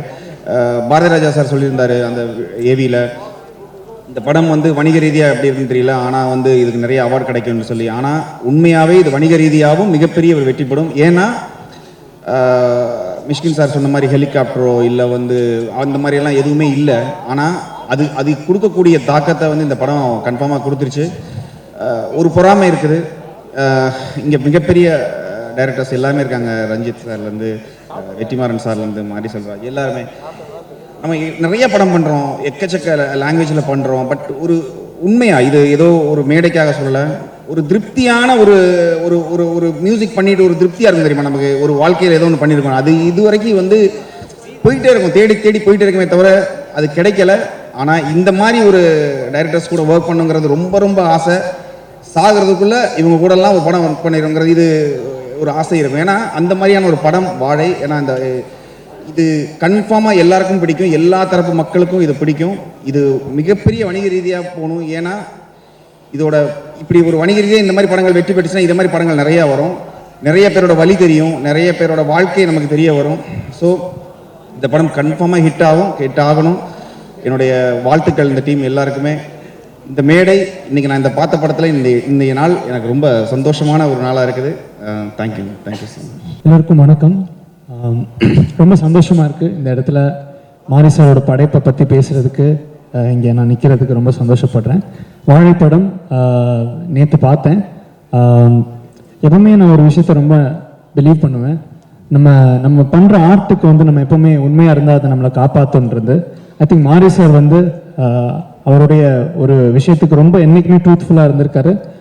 அதோட அவர் கடந்து வந்த பாதைகள், அவர் வந்து ஃபேஸ் பண்ண ஒவ்வொரு விஷயமும் தான் வாழைப்படத்தில் பிரதிபலிச்சிருக்கு. இந்த படம் வந்து கண்டிப்பாக பார்க்குற எல்லோருக்கும் ஒரு தாக்கத்தை ஏற்படுத்தும். என்னுடைய மிக வாழ்த்துக்கள் மாரி செல்வராஜ் சாருக்கு, இந்த ஹோல் வாழை team. Thank you so much for the opportunity. Thank you. எல்லாருக்கும் வணக்கம். யாரையும் காணும், எல்லாரும் முன்னாடியே பார்த்துட்டேன், பின்னாடி ஓகே மாரி ரொம்ப சாரி. ஆக்சுவலாக நிறையா பேசணும்னு நினச்சேன். அப்போ மிஷ்கின் சார் பேசின உடனே டோட்டலாக பிளாக் அவுட் ஆயிடுச்சு.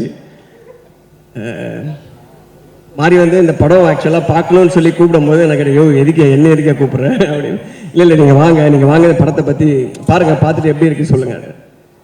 சரி ஓகே அப்படின்னா, அதே உங்களுக்கு என்ன தோணுதோ நீங்கள் வந்து சொல்லுங்கள் அப்படின்னு. இல்லைன்னா நீங்கள் எழுதி கொடுப்பீங்களா அந்த மாதிரி கேட்டேன். இல்லை நீ என்ன சொல்லுதோ பேச அப்படின்னு சொல்லிட்டு அதுக்கப்புறம் போனேன். நான் வந்து ஆக்சுவலாக படம் பார்க்க போகும்போது மாரி படம் எல்லாமே ஒரு எமோஷனல் லேண்டிங் பயங்கரமாக இருக்கும். கேட்டேன் ரூமில் சாத்தி வச்சு அளவிடுவேன் என்ன அப்படின்னு சொல்லி. பட் ஆனால் வந்து இது என்னோட பயோகிராஃபி தான் அப்படின்னாரு. எனக்கு அதுவே ரொம்ப இன்ட்ரெஸ்டிங்காக இருந்துச்சு.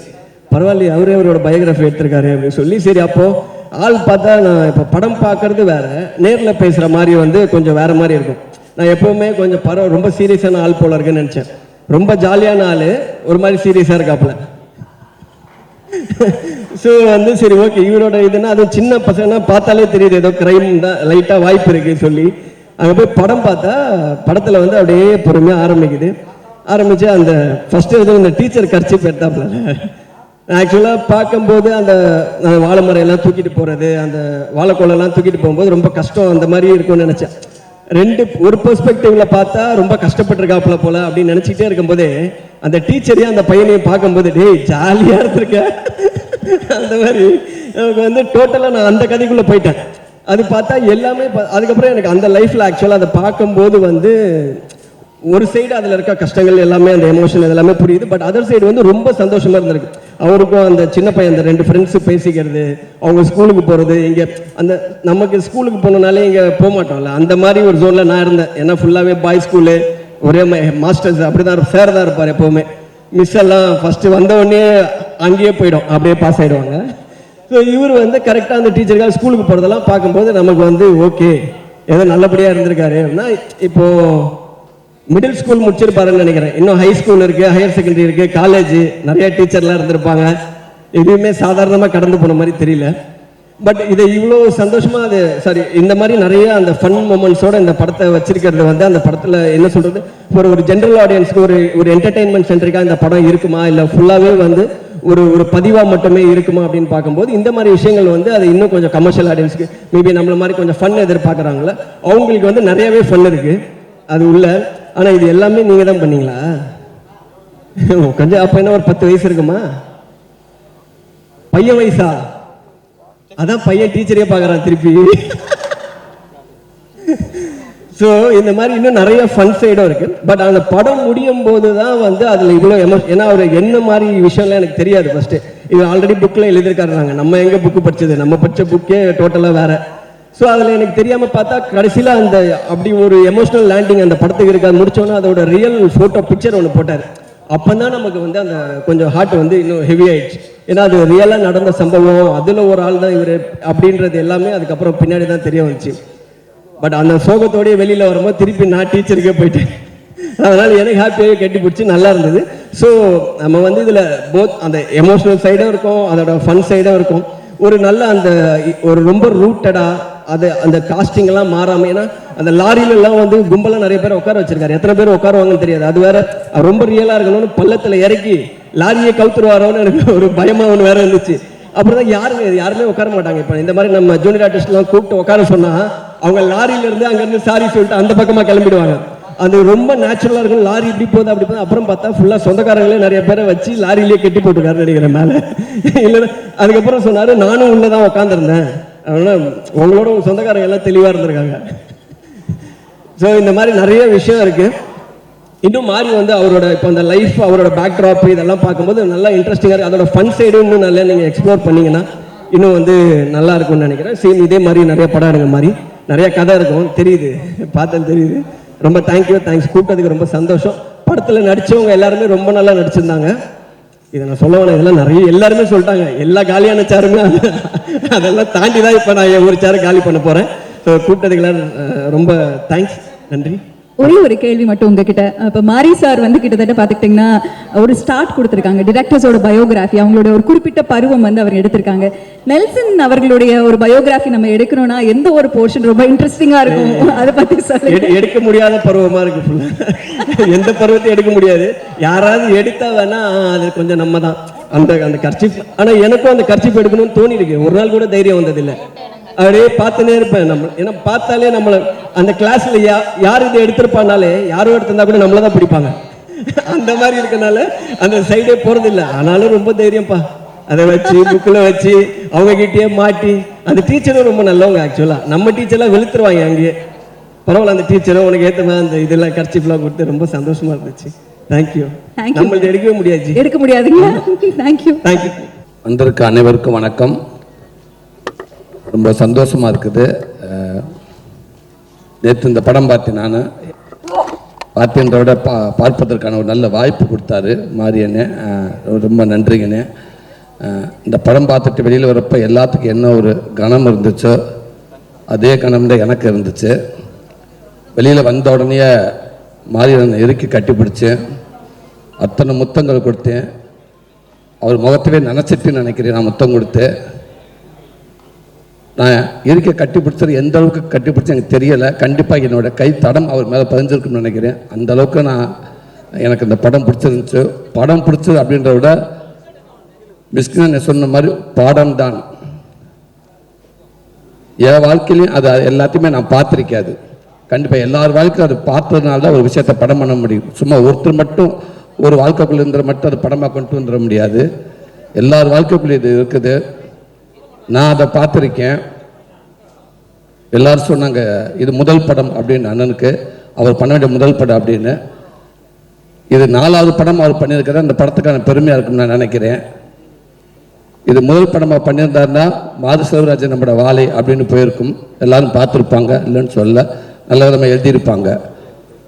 அதற்கு முன்னாடி 3 படங்கள் பண்ணி மாரி செல்வராஜன்னா யார் அப்படின்னு ஒரு மிகப்பெரிய ஒரு பதிவை பண்ணிட்டு இப்போ நான் பண்ணுற என்னோட முதல் பதிவை இது வரைக்கும் அடித்ததெல்லாம் சும்மா நான் அது 4 கிடையாது, 6 கிடையாது, இப்போ அடிக்கிற மாதிரி இதாண்டா 6 அப்படின்னு நினச்சி அடிச்ச மாதிரி இருக்கு இந்த படம். அதனால தான் இன்றைக்கி இவ்வளோ பெரிய மேடை, இத்தனை பெரிய இயக்குநர்கள், இன்றைக்கி தலை சிறந்த இயக்குநர்கள், சினிமாவுக்கு முக்கியமான டெக்னீஷியனுங்க, தயாரிப்பாளர்கள், ஒட்டுமொத்த பேர் சேர்ந்து எப்படி ஒரு குடும்பத்தில் ஒரு நல்ல விஷயம் நடந்துச்சுன்னா அந்த உறவுகள் அத்தனை பேர் வந்து சேர்ந்து எப்படி அதை கொண்டாடுவாங்களோ அதே போல் இன்றைக்கி தமிழ் சினிமாவில் இருக்க உறவுகள் அத்தனை பேருமே வந்து இன்றைக்கி ஒருத்தர் இங்கே நிற்க வச்சு கொண்டாடுறாங்கண்டா அதற்கு தகுதியான ஆள் கண்டிப்பாக நம்ம மாரி செல்வராஜன் இருக்கான்ற நான் ரொம்ப ஆணித்தனமாக சொல்கிறேன். வாழ்த்துக்கள்னு உங்களை பெற்றவங்களுக்கும் உங்கள் கூட இருந்த மற்றவங்க எல்லாருக்கும், உங்கள் குடும்ப உறுப்பினர்கள், உங்கள் மண்ணின் மைந்தர்கள், உங்கள் உறவு எல்லாரும் காலங்காலமாக சந்தோஷப்பட்டு ஒரு மலை மேலே ஏறி நின்று வான உயர கத்துறதுக்கான தகுதியான ஒரு படமாக இருக்குன்னு நினைக்கிறேனே, தகுதியான மனிதராக நீங்கள் இருப்பீங்கன்னு நினைக்கிறேனே. ரொம்ப சந்தோஷனே. அதே மாதிரி அந்த ஸ்கூலில் வந்து எனக்கு அந்த மாதிரி லைஃப் இருந்திருக்கு. நான் ஸ்கூலில் படிக்க போகல, சாரி, நீங்கள் டக்குன்னு பதற வேண்டாம். எங்களுக்கு அந்த மாதிரி நானும் லவ் பண்ணியிருக்கேன். அந்த டீச்சர் இல்லை, இந்த டீச்சர் கொண்டு ஒரு டிஃபன் பாக்ஸர், அந்த டீச்சர் டெய்லி வந்து நல்ல சாப்பாடாக கொண்டு வருவாங்க. அந்த டீச்சர் அம்மா வந்து அந்த எல்லாத்துக்கும் ஒரு தெரியாதனமும் ஒரு உருண்டையை கொடுத்துட்டாங்க. சாப்பிட்றப்ப எல்லா பேரும் கை நீட்டிட்டு இருப்பானுங்க, நாங்களும் கை நீட்டிகிட்டே கொடுத்துட்டே இருப்பாங்க. ஓரளவுக்கு அந்த அவங்களுக்கு தேவையானவோ மற்ற எல்லாத்துக்கும் கொடுத்துருவாங்க. இப்போ பார்த்துக்கிறேன் ரொம்ப பச்சு. அதுக்கப்புறம் ஒரு ஸ்டேஜ் அந்த அம்மாவுக்கு சாப்பாடு இருக்கா, டீச்சருக்கு எல்லா சாப்பாடும் கொடுத்துருவாங்க. டக்குன்னு ஒரு நாளைக்கு ஒரு ரூல்ஸ் போட்டாங்க, பாபா இந்த நம்ம இதில் சொல்கிற மாதிரி எவன் கிளாஸில் ஃபஸ்ட்டு அவன் டான்ஸ் கிளாஸ் கலந்துக்கிறேன் அப்படின்ற மாதிரி, எவன் 1லேருந்து 5க்கு நல்ல மார்க் எடுக்கிறான்னு அவனுக்கு மட்டும்தான் உருண்டை அப்படின்ட்டாங்க. அதுக்கப்புறம் நமக்கு உருண்டைக்கு ரொம்ப தூரமாகிடுச்சு, சாப்பாடு ரொம்ப தூரமாகிடுச்சு. அப்போ டிஃபன் பாக்ஸை திருட ஆரம்பிச்சிட்டா சேர்ந்து. இதுக்கப்புறம் அந்த அம்மா டீச்சரை அந்த டீச்சர் டிஃபன் பாக்ஸை கொண்டு வரதே விட்டாங்க. ஸோ இந்த மாதிரி ஒரு நல்ல வேலைக்கு நல்ல பதிவான வேலைகள் தான் நாங்களாம் பண்ணியிருக்கோம். பரவாயில்ல, அந்த தம்பியாவது வந்து நான் வேலைக்கே போக மாட்டேன், என்னை பள்ளிக்கூடத்துக்கு அனுப்பு அப்படின்னு சொல்கிறாங்க. எனக்கு பள்ளிக்கூடத்தை தவிர எங்கே வேண்டாலும் போமா நான் போகிறேன், என்னை தயவுசெய்து பள்ளிக்கூடத்துக்கு மட்டும் நான் அனுப்பிடாதுன்னு நான் அடம் பிடிச்சிருக்கேன். இன்னைக்கு அதை அவ்வளோ அழகாக அவ்வளோ சுவாரஸ்யமாக சூப்பராக சொல்லி ரசிக்க வச்சு சிந்திக்க வச்சு அப்படியே கொஞ்சமாக வந்து அப்படியே வந்து நம்ம வாழ்க்கைக்குள்ள தள்ளினீங்க பாருங்க. நடக்கக்கூடாத ஒரு சம்பவம் நடந்து இவ்வளோ இன்னல்ல இருந்து ஒரு மனுஷன் இவ்வளோ தூரம் கடந்து வந்து இன்னைக்கு வந்து நின்றக்காரன்றப்ப கும்பிடுவதற்கு கைகள் பத்தாதுனே, உண்மைக்கானே அத்தனை கைகள் வந்து அவ்வளோ கும்பிடணும்னே. எவ்வளோ கஷ்டம் தாண்டி வந்திருக்கீங்க. ரொம்ப பெருமையாக இருக்குன்னு, ரொம்ப சந்தோஷமாக இருக்குதுன்னு. இந்த படத்தில் ஒர்க் பண்ண அத்தனை பேருக்கும் சொல்லி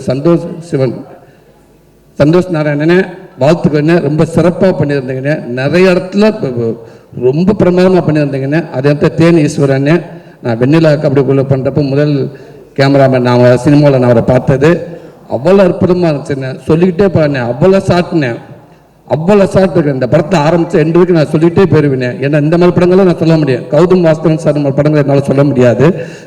ஏன்னா அதில் வந்து அந்த ஒரு ஸ்டைல் வேறு. ஆமாம், அதுக்கு எனக்கு ரொம்ப தூரமாக இருக்குன்னு. ஆனால் இதில் அப்படியே கவிதையாக இருந்துச்சு, அப்படி இருந்துச்சு நிறையா அது அந்த பையன் ஓடியாந்து ஃபஸ்ட்டு அங்கே கீழே இருந்து கட்டில் கீழே எழுப்பி விட்டு வேகமாக ஓடியாந்து போகிற வழியில் அந்த டம்முன்னு பாலத்தை கீழே குதிச்சு அந்த தண்ணி அள்ளி முகத்தை கழுவிட்டு அள்ளி குடிச்சிட்டு போயாங்க பாருங்க. இதை விட ஒரு பதிவு எதுவுமே இருக்கான்னு நினைக்கிறேன். அது மாரியண்ணே உங்களை சேர்ந்ததேன் தேனீஸ்வரன் அவர் படம் பிடிச்சதும் அவ்வளோ சூப்பராக இருந்துச்சுன்னு. நடித்த அத்தனை பேர்த்துக்கும் என்னோட மனமார்ந்த வாழ்த்துக்கள்.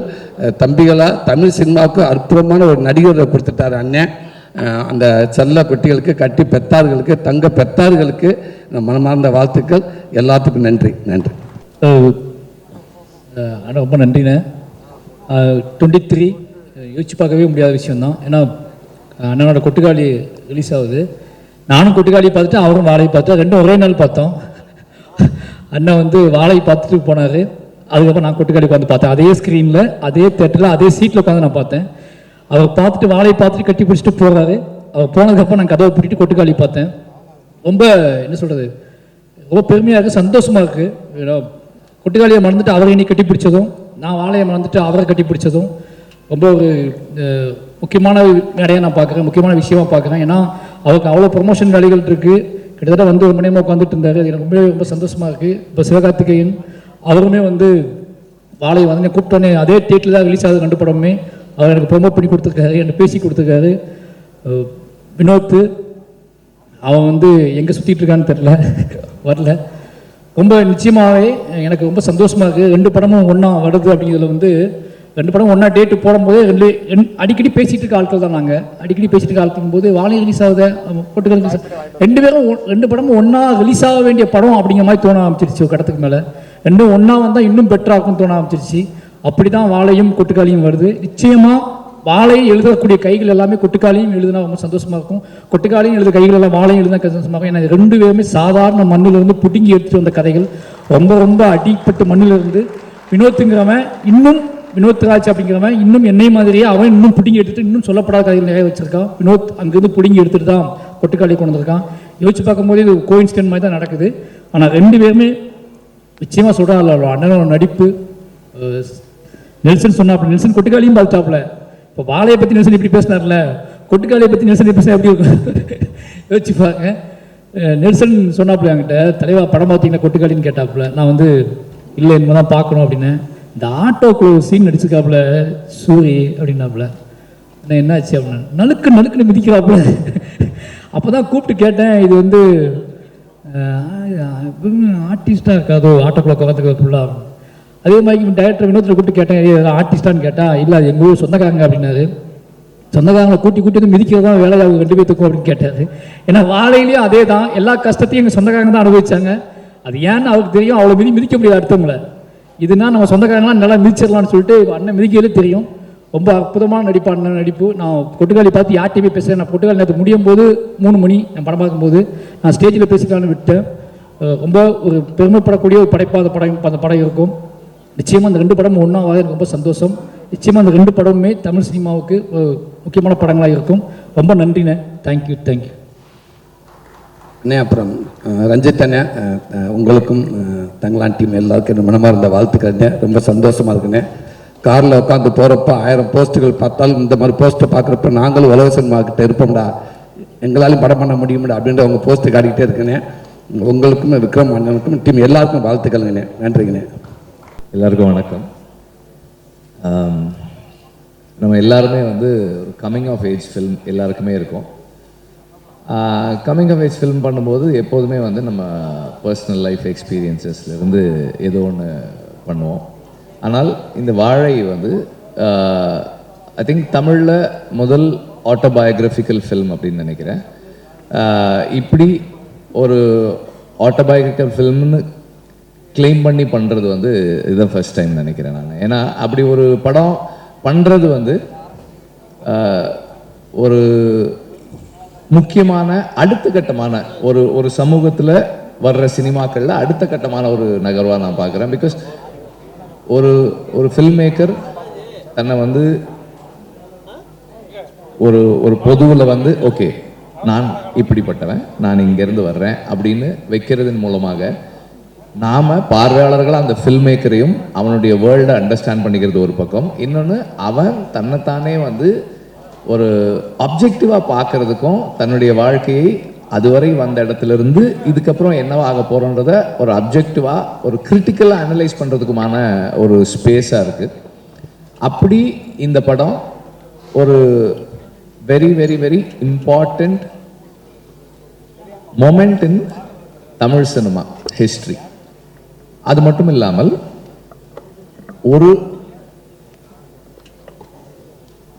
நமக்கு எல்லாருக்குமே ஏதோ ஒரு கஷ்டம் இருக்குது, பிரச்சனை இருக்குது, எல்லா நிலைகள்லையுமே இருக்குது. அந்த கஷ்டங்களில் நாம் துவண்டு போகிறோம், தோற்று போயிடுறோம், நமக்கு இனிமே வாழ்க்கை இல்லை, என்ன பண்ண போகிறோம், இருண்டு போச்சோன்னு நினைக்கிறோம். ஆனால் அப்படி நினைக்கிறவங்களுக்கு நம்மை விட பல சவால்களையும் இன்னர்களையும் சந்தித்து ஒருத்தன் இன்னைக்கு இவ்வளோ தூரத்துக்கு வந்திருக்கிறான் அப்படின்றது வந்து மாறி தன்னை முன்னாடி இப்படி இந்த படத்தின் மூலமாக தன்னை முன்வைக்கும்போது, சமூகத்துக்கு முன்னாடி தன்னை அப்படி காட்டும்போது மாறி வந்து ஒரு பெரிய இன்ஸ்பிரேஷனல் ஃபிகராகவும் மாறாரு. Not just as a film maker, just as a human being ஒரு பர்சனாக வந்து ஒரு நம்ம எல்லாருக்குமே ஒரு மிகப்பெரிய இன்ஸ்பிரேஷனாக மாறுறாரு. அந்த அளவில் இந்த படம் ரொம்ப ரொம்ப முக்கியமான படமாக நான் பார்க்குறேன். அண்ட் மாரியோட film language Kumar Raja mention பண்ணார்.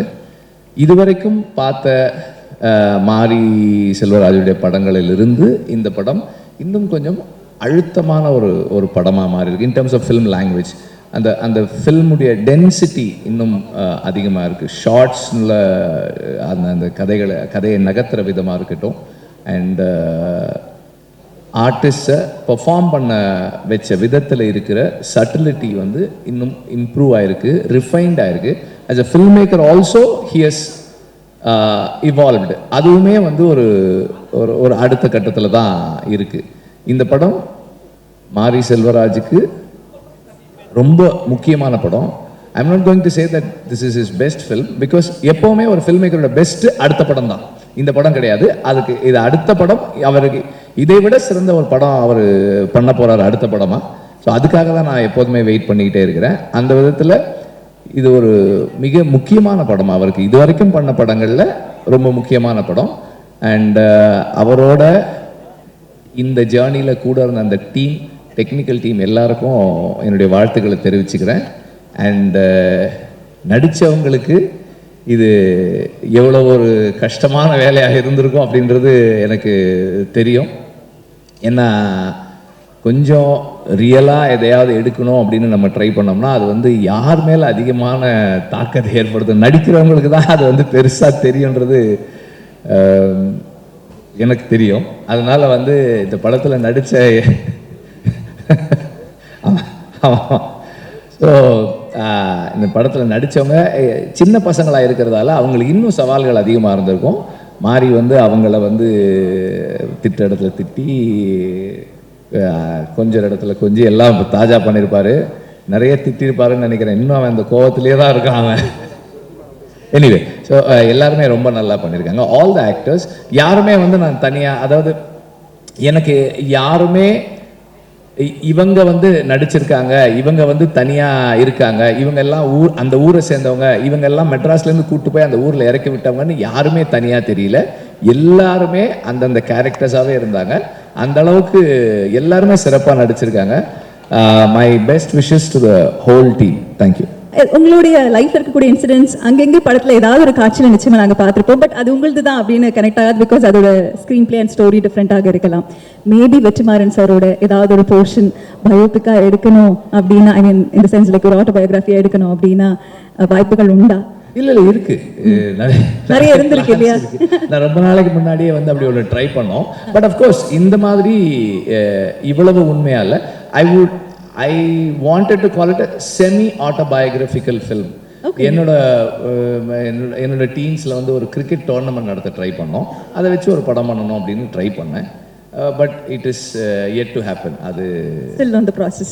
இல்லை, அது இப்படி ஒரு பயோகிராஃபிக்கல் ஃபில்ம் வந்ததுக்கப்புறம் அதெல்லாம் எதுக்கு எடுத்துக்கிட்டு இல்லை அப்படி இல்லை, வருத்தப்படுற அளவுக்குலாம் ஒன்றும் இது யாரும் எதுவும் இழந்துடல, அவ்வளோதான். Okay sir, we are expecting, but thank you sir, thank you. தோழர்கள் அனைவருக்கும் வணக்கம்.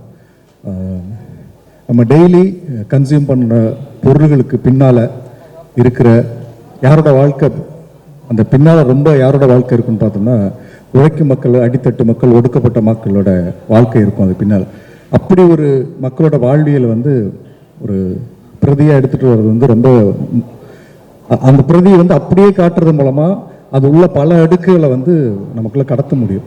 இந்த படம் வந்து ரொம்ப மாறிட்ட பேசின படம் பார்த்துட்டு எப்படி இந்த படத்துக்குள்ளே எடுத்துகிட்டு நீ வெளியே வந்த திரும்ப அப்படின்னு சொல்லிட்டு. ஏன்னா ஒரு படைப்பாளியாக அந்த தருணங்களை உள்ள பதிவு பண்ணிட்டு திரும்ப வெளியில் வர்றது இருக்குல்ல, ரொம்ப பெயின்ஃபுல்லானது.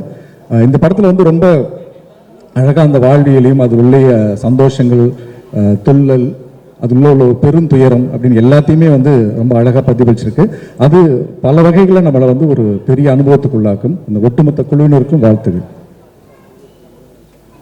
Thank you so much sir. And Maddur Nasreen அவர்கள். எல்லாருக்கும் வணக்கம். நிறைய பேசிட்டாங்க இந்த படத்தை பற்றி. பேசினவங்க எல்லாருமே வந்து படத்தோட ரெஃபரன்ஸையும் அதோட ஷார்ட்ஸையும் இந்த டயலாகையும் மனப்பாடம் பண்ணி சொல்கிறதுலேருந்தே தெரிஞ்சிருக்கும் அது எவ்வளோ இம்பேக்டை க்ரியேட் பண்ணியிருக்குன்றது. ஸோ அதை பற்றி நம்ம திரும்பவும் பேச தேவையில்லைன்னு நினைக்கிறேன். இது எனக்கு என்ன தாக்கத்தை ஏற்படுத்துன்றதை மட்டும் நான் சொல்கிறேன். ஏன்னா படம் பார்த்து முடிக்கும்போது எனக்கு ஒரு கிரியேட்டராக நம்ம என்ன மாதிரி கதைகள் பண்ணுறோம், நம்ம லைஃப்பில் இருந்து என்ன மாதிரி கதைகள் நம்ம பண்ணணுன்ற ஒரு தேடலை வந்து இந்த படம் கிரியேட் பண்ணியிருக்கு. அதுதான் இந்த படத்தோட ப்ளஸ்ஸாக நான் நினைக்கிறேன். அண்ட் நானும் வந்து ஒரு கடற்கரை கிராமத்துலேருந்து வந்தவன் தான். ஸோ இந்த வாழ்க்கை இதெல்லாம் பார்க்கும்போது என்னோட ஊர் சைடு எல்லாத்தையுமே எனக்கு ஞாபகப்படுத்தினாலும் ஒரு பெரிய வித்தியாசம் இருக்குது. அவருக்கு இருந்த அந்த வலி வந்து எனக்கு இல்லை. ஸோ இப்போ அந்த வாழ்க்கையை இதையும் நான் கம்பேர் பண்ணி பார்க்கும்போது என்னோடது லக்ஸூரியஸ் லைஃபாக தான் எனக்கு படுது. வெகு காலமாகவே ஒரு விமர்சனம் ஒன்று இருக்குது. ஏன் வந்து பழைய கதைகளை சொல்கிறீங்க, சமகால அரசியலை ஏன் பேச மாட்டீங்க, பழைய கதைகளை ஏன் சொல்கிறீங்க, அந்த காலத்தில் எனக்கு இப்படி நடந்துச்சு, அப்போ எனக்கு இப்படி நடந்துச்சுன்னு சொல்லி ஏன் சொல்கிறீங்கன்றது ஒரு கொஸ்டின் இருந்துகிட்டே இருக்குது. இந்த படம் அதுக்கான ஆன்சர் நான் நினைக்கிறேன். இதனால தான் அந்த கதைகளை அவங்க பேசுகிறாங்க. இது பேசும்போது தான் நான் எங்கேருந்து வரேன், நான் என்னோட ரூட் என்ன, நான் எந்த இடத்துலேருந்து வந்து நான் இந்த கதைகளை உங்களுக்கு சொல்லிட்டு இருக்கேன்னு உங்களுக்கு புரியும் போது என் வாழ்க்கையும் நான் சைல்டுஹுட்லேருந்து நான் எப்படி வளர்ந்து வந்தேன்றதையும் கம்பேர் பண்ணும்போது இந்த சமகால அரசியல் வந்து எனக்கு புரிய ஆரம்பிக்குது. ஸோ இந்த படம் வந்து ஒரு முக்கியமான படமாக அதனால நான் இதை பார்க்குறேன். அண்ட் ஆல்சோ இந்த படத்தை நடித்தவங்க, இந்த படத்துக்காக ஒர்க் பண்ணவங்க எல்லாருக்குமே நான் தேங்க் பண்ணிக்கிறேன். நான் மாரியண்ணனுக்கும் முடிஞ்சதும் நான் தேங்க்ஸ் தான் சொன்னேன் இந்த படத்துக்காக. நான் இப்போவும் நான் தேங்க்ஸ் தானே சொல்கிறேன். Thank you so much. எல்லாருக்கும் வணக்கம். ரொம்ப நர்வஸாக இருக்குது. நிறைய பேர் எல்லாருமே நிறைய பேசிட்டீங்க. ஒரு 2 days பிஃபோர் இந்த படம் பார்க்கறதுக்கான ஆப்பர்ச்சுனிட்டி கிடச்சிது. ஃபஸ்ட்டு இந்த படம் வந்து ஒரு லைஃப்பை வந்து மாரியண்ணன் அவரோட லைஃப்பை வந்து இந்த படத்தில் ஒரு தேட்ரிக்கல் எக்ஸ்பீரியன்ஸாக சொல்லியிருக்காரு. ஃபஸ்ட்டு படம் ஜாலியாக ஆரம்பித்து நிறைய இடத்துல ரசித்தோம், அங்கங்கே நம்மளை அறியாமல் சிரித்தோம். போக அந்த படத்தோட இன்டென்ஸ் அதிகமாகி ஒரு இம்பேக்டோட அந்த படத்துலேருந்து நம்மளை அவர் வெளில அனுப்பிச்சிருந்தார். ஸோ இந்த படத்தில் ஒரு ஜாலியான சீனாக இருக்கட்டும், எமோஷ்னலான சீனாக இருக்கட்டும், எல்லாமே அவர் கொடுத்த அந்த டீட்டெயில், அவர் வந்து ரைட்டிங்கில் எவ்வளோ அதை டீட்டெயிலாக ஒர்க் பண்ணியிருக்காரு அப்படிங்கிறத அவருடைய படத்தை பார்த்து அதை நாங்கள் கற்றுக்கணுன்னு ஆசைப்பட்றோம். கண்டிப்பாக இந்த படம் வந்து ஒரு பெரிய இம்பேக்டை கொடுக்கும் படம் பார்த்தவங்களுக்கு. ரொம்ப நன்றி இங்கே எனக்கும் இந்த ஒரு வாய்ப்பை கொடுத்ததுக்கு நன்றி. தேங்க்யூ ராம்குமார் அவர்கள். லிரிசிஸ்ட் விவேக் அவர்கள். வணக்கம். மிஷ்கின் சார் சொன்னார் இந்த படத்தில் நிறைய பேர் வாழையை தூக்கி சுமந்திருக்காங்கன்னு. அப்படி தூக்கி சுமந்த எல்லாரையுமே மாரி செல்வராஜோட வாழை தூக்கி சுமந்திருக்கு இந்த படம் மூலமாக. அப்படி தான் நான் பார்க்குறேன். இங்கே நான் வந்து பிறந்தேன் வளர்ந்தேன், இந்த மேடைக்கு வந்து நின்னேன். ஆனால் என்னை சுற்றி சொல்கிறதுக்கு பெருசாக கதைகளே இல்லை. ஆனால் இந்த படத்தில் உள்ள ஒரு கதாபாத்திரத்தை எடுத்தாலும் 1 மணி நேரம் 2 மணி நேரம் அவங்க வாழ்க்கையை சொன்னால் கூட மிகப்பெரிய கதைகள், சொல்லப்பட வேண்டிய கதைகள் இந்த படத்தில் இருக்கிறதா எனக்கு தோணுச்சு. அவ்வளோ அற்புதமான படைப்பை மாறி கொடுத்துருக்காரு. பிரமாதமான இசையை சந்தோஷ் நாராயணன் அவர்கள் கொடுத்துருக்காரு. மாரியோட வாழ்க்கையை மனதளவில் வாழ்ந்து பார்த்த ஒருத்தரால் தான் அப்படி ஒரு இசையை கொடுக்க முடியுங்கிற இசையை கொடுத்துருக்காரு. நான் வந்து கண்ணுக்குட்டி மேலப்பட்ட காத்தும் வேர்வை தண்ணி ஆத்தும் உன் கண்ணுப்பட்ட மாடும் தான் கண்ணுக்குட்டி கொஞ்சோன்னு எழுதியிருந்தேன். ஆனால் அந்த ஸ்க்ரீனில் அந்த கண்ணில் கொண்டு வந்த விதம் இருக்குல்ல, அப்படி ஒரு பொண்ணை வந்து நடிக்க வச்ச விதம் பார்த்து பிரமிச்சேன்னா இப்படி ஒரு படைப்பில் நானும் ஒரு சிறிய பங்காக இருக்கேங்கிறது வந்து பெருமையான விஷயமா நினைக்கிறேன். இப்போ ஒரு தமிழ் சினிமாவில் இப்படிப்பட்ட பிரம்மாண்டமான இன்டர்வல் நான் பார்த்ததே இல்லை, அப்படிதான் சொல்லணும். ஒரு 2 ஜீவன் அதோட மனப்போராட்டம் வந்து இவ்வளோ பிரம்மாண்டமாக ஸ்க்ரீனில் எனக்கு தெரிஞ்சதை பார்த்து வந்து உண்மையாக பாராட்டக்கூடிய விஷயம். அண்டு ஏன் இந்த மாதிரி படம் எடுக்கிறீங்க அப்படின்னு சொல்லி கேட்டுக்கிட்டே இருக்காங்க பல பேர். ஏன் எடுக்கிறீங்கன்னு கேட்டு ஏன் எடுக்கிறீங்க அப்படின்னு யோசிக்க ஆரம்பித்து அந்த மாற்றம் வர்றதுக்கான மிக முக்கியமான படைப்பு இது. அதில் பங்காற்ற எல்லாருக்குமே என்னோட நன்றிகள். தேங்க்யூங்க. Thank you so much mister Ramkumar அவர்களுக்கும் லிரிசிஸ்ட் விவேக் அவர்களுக்கும் நன்றி. ஏன் அம்மா அப்பா கூப்பிட்டு பேச வைக்கல அப்படின்னா அவங்களால பேச முடியாது எனக்கு தெரியும் நல்லாவே. ஆனால் எனக்கே இந்த மற்ற படத்துலலாம் அவங்க பேசுவேன், இந்த படத்தில் பேச முடியாத ஒரு மாதிரி இருக்கு மனநிலை. கூப்பிட முடியாது, பேச முடியல எனக்கு. அதனால் அம்மா அப்பாவை வந்து அப்படியே வச்சுருந்தேன்.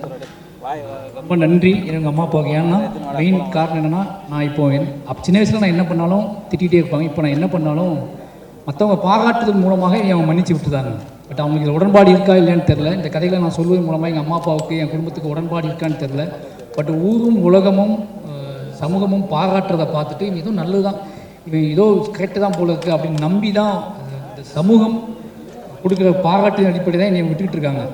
ஒருவேளை இது வேறு மாதிரி ரியாக்ட் பண்ணியிருந்தா இவனை பிடிச்சி கட்டி போட்டிருப்பாங்க. அதனால் எப்போவுமே ரொம்ப அம்மா அப்பாவுக்கு இந்த நேரத்தில் ரொம்ப நன்றி சொல்லிக்கிறேன். ஏன்னா ஃபஸ்ட் டைம் இப்போ தான் நான் இந்த 4வது படத்தை இவ்வளோ போய் வெற்றி அடைஞ்சதுக்கப்புறமும் ஃபஸ்ட் டைம் இப்போ தான் எங்கள் அம்மா அப்பா நான் மேடையில் ஏற்றிருக்கேன். அது காரணம் இந்த படம் எடுத்ததுக்கப்புறம் தான் இதை பண்ணணும் அப்படின்னு முடிவு பண்ணியிருந்தேன். இவ்வளோ பெரிய வெற்றியை கொடுத்த மக்களுக்கு நன்றி. இந்த நேரத்தில் என்னோட நடிகர்கள் பொன்வேல், ராகுல் அவர்கிட்ட மேலே கூப்பிடுறேன். அதே மாதிரி என்னுடைய ஒட்டுமொத்த நடிகர்களையும் வந்து மேலே வர சொல்கிறேன். ஏன்னா இதே மாதிரி இதெல்லாம் இந்த கதையை சொல்லி நிக்கிலா உங்கள், கலையரசன், திவ்யா, பத்மன் எல்லாருமே புளியமரம் நல்லா வாங்க, புளியமரத்தை எல்லாருமே கிளம்பி வாங்க. திலீப் மாஸ்டர், ஊர் மக்கள் வாங்க, எல்லாரும் ஊர் மக்களும் கிளம்பி வாங்க வாங்க வாங்க. நிறைய நான் கஷ்டப்படுத்திருக்கேன் இந்த மக்களை. நிறைய நான் வந்து அவங்களுக்கு ஏதோ ஒன்று கடத்துறதா சொல்லி கஷ்டப்படுத்தியிருக்கேன். அவங்களுக்கு புரிய வச்சுருக்கேன். என்னையை நம்பி எங்கிட்ட கதைகளை நம்பி நான் என்ன சொன்னாலும் திருப்பி செஞ்சுக்கிட்டே இருக்காங்க. இந்த வாழையோட வெற்றி அப்படிங்கிறது இந்த வாழை படம் எடுத்து முடித்த கடைசி நாளே முடிஞ்சிருச்சு. ஏன்னா அவ்வளோ சப்போர்ட் பண்ணாங்க எல்லாருமே. நல்லா தெரியும். ஒரு முக்கியமான விஷயம் என்ன அப்படின்னா, இந்த கதையை சூஸ் பண்ணும்போது இந்த கதையை வந்து ஒரு 30 வருஷமாக நடந்த ஒரு துயரம், அந்த துயரத்தை நம்ம ரீக்ரியேட் பண்ண போகிறோம். அந்த துயரத்துக்குள்ளே சில ஆட்களை அடாப்ட் பண்ண போகிறோம். அந்த ஆட்களில் அந்த துயரத்துக்கு சம்மந்தப்பட்ட இது நிறைய பேர் இந்த கதையில் ஒரிஜினலாக சம்மந்தப்பட்ட ஆட்களே இருக்காங்க. அவங்க மறக்கணும்னு நினைக்கிற விஷயத்த நான் திருப்பி போய் அவங்கள்ட்ட போய் நின்று ஞாபகப்படுத்தி நீங்கள் அன்னைக்கு எப்படி நடந்துச்சு அதை தான் நான் திருப்பி பண்ணப்போன்னு சொல்லும்போது அவங்களுக்கு பெரிய ஷாக் இருந்துச்சு. அது பண்ணணுமா வேண்டாமா அப்படிங்கிற ஒரு கேள்வி இருந்துச்சு. நான் திருப்பி மெனக்கிட்டு அவங்களுக்கு சொல்லி எனக்கு இதுதான் படம், இதுதான் கதை, அதை தான் திருப்பி எடுக்க போகிறேன்னு சொல்லும்போது அவங்களுக்குலாம் மாதிரி அதிர்ச்சி இருந்துச்சு. இது எப்படி படமாக எடுப்பாங்கன்னு சொல்லிட்டு அப்புறம் நம்பி மிகப்பெரிய உழைப்பை போட்டாங்க. ஏன்னா நான் ஒரு கிரியேட்டராக, ஒரு ரைட்டராக ஒரு பழைய விஷயத்தை நோக்கி என்னோடய கிராஃப்டில் என்னோடய மைண்ட் செட்டில் போகிறது வேறு விஷயம். அவங்க எல்லாத்தையும் மறந்துட்டு வேறு வாழ்க்கைக்கு போயிட்டாங்க. அவங்கள திருப்பி கட்டாயப்படுத்தி அதே வாழ்க்கைக்கு கொண்டு வந்து அந்த வாழ்க்கையை திருப்பி வாழ வச்சு இதெல்லாம் பண்ணாதான் இது கரெக்டாக வரும் அப்படின்னு சொல்லி அவங்க அடிக்க வச்சேன். பயந்துக்கிட்டே இருந்தேன். ஏன்னா திருப்பி அதே மாதிரி இதெல்லாம் நாங்கள் பார்த்து பயந்தோமோ 30 வருஷத்துக்கு முன்னாடி அந்த பயத்தெல்லாம் சினிமாவை எடுக்கிறதுக்காக திருப்பி அதையே பண்ண சொன்னேன். அவங்க எனக்காக என்னையை நம்பி மட்டுமே பண்ணாங்க. சொன்னார்ல, இந்த லாரி மேலே டாப்பில் உட்காந்து போகிறதுங்கிறது நீ முடியாத காரியம். நான் போஸ்டர் உடனே எல்லாரும் ஏறி மேலே உட்காந்துருந்தாங்க. நிறைய ஷாட் எடுத்தோம். லாங் ரோட்டில் போய்கிட்டே எடுத்தோம். ரோட்டில் 50 பேர் மேலே டாப்பில் லோடுக்கு மேலே உட்காந்துட்டு இருக்காங்க. அவ்வளோ பயம் இருந்தால் கூட அவங்க எல்லாருமே எனக்காக பண்ண விஷயத்தை பார்த்து எதுவுமே தப்பு நடக்காது அப்படின்னு பிலீவ் பண்ணேன். இப்போ வரைக்கும் நான் சந்தோஷப்பட்ட விஷயம் என்னன்னா, இந்த வாழையில் நான் இந்த பயமே வந்து இது எடுப்பான்னு இல்லை, இதை எடுத்து முடிக்கிற வரைக்கும் என் மக்களுக்கு எதுவுமே ஆகிடக்கூடாது அப்படிங்கிற பயம் மட்டும் தான் எனக்கு இருந்துகிட்டே இருந்துச்சு இந்த படத்தை. ஏன்னா அந்த பயம் உச்சக்கட்ட பயமாக இருந்துச்சு. எனக்கு ஏதாவது ஆகிடுமோ அப்படிங்கிற பயம் இருந்துகிட்டே இருந்துச்சு. அப்படி எதுவுமே ஆகாமல் இருந்ததுக்காக இயற்கைக்கு நன்றி சொல்கிறேன். ஏன்னா இயற்கை எங்கள் வேதனையை புரிந்து கொண்டது, இயற்கை எங்களோட வழியை புரிந்து கொண்டது. அதனால தான் ஏன்னா ரொம்ப ரிஸ்க்கான ஷாட்லாம் எடுத்தேன், ரொம்ப ரிஸ்க்கான மூமெண்ட்லாம் பண்ண சொன்னேன், ரொம்ப ரிஸ்க்கான சில விஷயங்கள் ரொம்ப இஷ்டப்படி எடுத்தேன். அதுக்கு எல்லாமே அவங்க ரொம்ப சப்போர்ட் பண்ணாங்க. ரொம்ப நன்றி. இந்த டீமோட மேனேஜர்ஸ் வெங்கட் எல்லாமே டீம் மொத்தமாக வாங்க சம்மந்தப்பட்ட எல்லாம் வந்துருங்க, பேர் வர மாட்டேங்குது. ஏன்னா இவங்க எல்லாருமே இந்த வாழை ஏன் எல்லாத்தையும் கூப்பிட்றேன் அப்படின்னா, ரொம்ப சின்ன படமாக நினச்சி ஸ்டார்ட் பண்ணும்போது சார் இது பெரிய படம் சார், இது பெரிய படம் சார்னு சொல்லி ஃபர்ஸ்ட் நாள்லேருந்து வெங்கட்லாம் வந்து இது பெரிய படம் சார். ஏன்னா எல்லாருமே நீங்கள் என்ன சார் சின்ன படம், நீங்கள் எடுத்தாலே பெரிய படம் தான் சார்னு சொல்கிறதுக்குள்ள இவங்க தான். நானே சின்ன படம் தானடா அப்படின்னு சொல்லுவேன். இல்லை நீங்கள் எடுத்தாலே அது பெரிய படம் தான் அப்படின்னு சொல்லி என் கூட சப்போர்ட் பண்ண என்னோட மொத்த டீமுக்கும் நன்றி. ஹாட் ஸ்டார் மொத்த டீமுக்குமே நன்றி. சதீஷ், பிஆர்ஓ டீம் எல்லாமே ரொம்ப சப்போர்ட் பண்ணீங்க. வாழை நிச்சயமாக இவங்க அத்தனை பேரோட உண்மை தான் வாழை. இவங்க எல்லாரும் என் மேலே வச்சுக்க பிரியமும், நான் இவங்க மேலே வச்சுக்க பிரியமும் தான் வாழை படத்தோட மையம். அதான் சொல்கிறேன். இந்த மக்களுக்கும் எனக்குமான ஒரு வாழ்க்கை. அதை நான் மட்டும் பிரித்து திருப்பி வெளியே வந்து நான் உங்களுக்கு கற்றுக்கிட்டு திருப்பி அங்கே போய் அதை ஒன்று எடுத்திருக்கேன். நிச்சயமாக இந்த படம் வந்து என்ன சொல்கிறது, என் ஊருக்கும் என் மண்ணுக்கும் என் மக்களுக்கும் அவங்களோட வாழ்க்கையோட வலிக்கும் ஒரு பெரிய மோட்டிவேஷனலாக இருக்கும். இந்த 2 பசங்க நடிச்சிட்டாங்கன்னு இருக்குல்ல, எனக்கு பெரிய சந்தோஷம்னா இந்த பக்கம் இருக்கணும் புளியமரத்துக்காக, இந்த பக்கம் இருக்கணும் புளியமரத்துக்காக. இதுக்கு இடையில தான் இன்ட்ரெஸ்ட் நின்று போச்சு. இப்போ ஒரு தமிழ் சினிமா இவ்வளோ இயக்குநர்களும், மகத்தான இயக்குநர்களும், பெரிய இயக்குநர்களும், இந்த பக்கம் நானுக்கே, இன்னொரு பக்கம் அவன் பொன்வேல் இருக்கிறான். நாங்கள் 2 பேரும் புளியமரத்துக்கு அப்படிங்கிற ஊர்லேருந்து வந்தவங்க 2 பேருமே. எங்கள் 2 பேருக்கு நடுவில் மொத்த இன்ட்ரெஸ்ட்டையும் நின்று பேசிட்டு போனது அந்த மைண்ட் செட் தான் எனக்கு ஓடிட்டே இருந்துச்சு. தமிழ் சினிமாவுக்கு ரொம்ப நன்றி. நீங்கள் வாழையை புரிஞ்சுக்கிட்டதுக்கும், வாழையை நீங்கள் எனக்காக வந்து பேசுனதுக்கும், அத்தனை இயக்குநர்களுக்கும் நான் தனித்தனியாக சொல்ல விரும்பல. ஏன்னா எல்லாருமே வாழை பார்த்து நான் பேச வந்தது, நான் வீடியோ கொடுத்துருக்கேன்னு சொல்லி அவங்களுமே எனக்கு உதவி பண்ணாங்க. மொத்த இயக்குநர்களுக்கும் மொத்த திரைக்கலைஞர்களுக்கும் மொத்த மீடியாவுக்கும் எங்கள் டீம் சார்பாக நன்றி சொல்லிக்கிறோம். எல்லோருக்கும் நன்றி.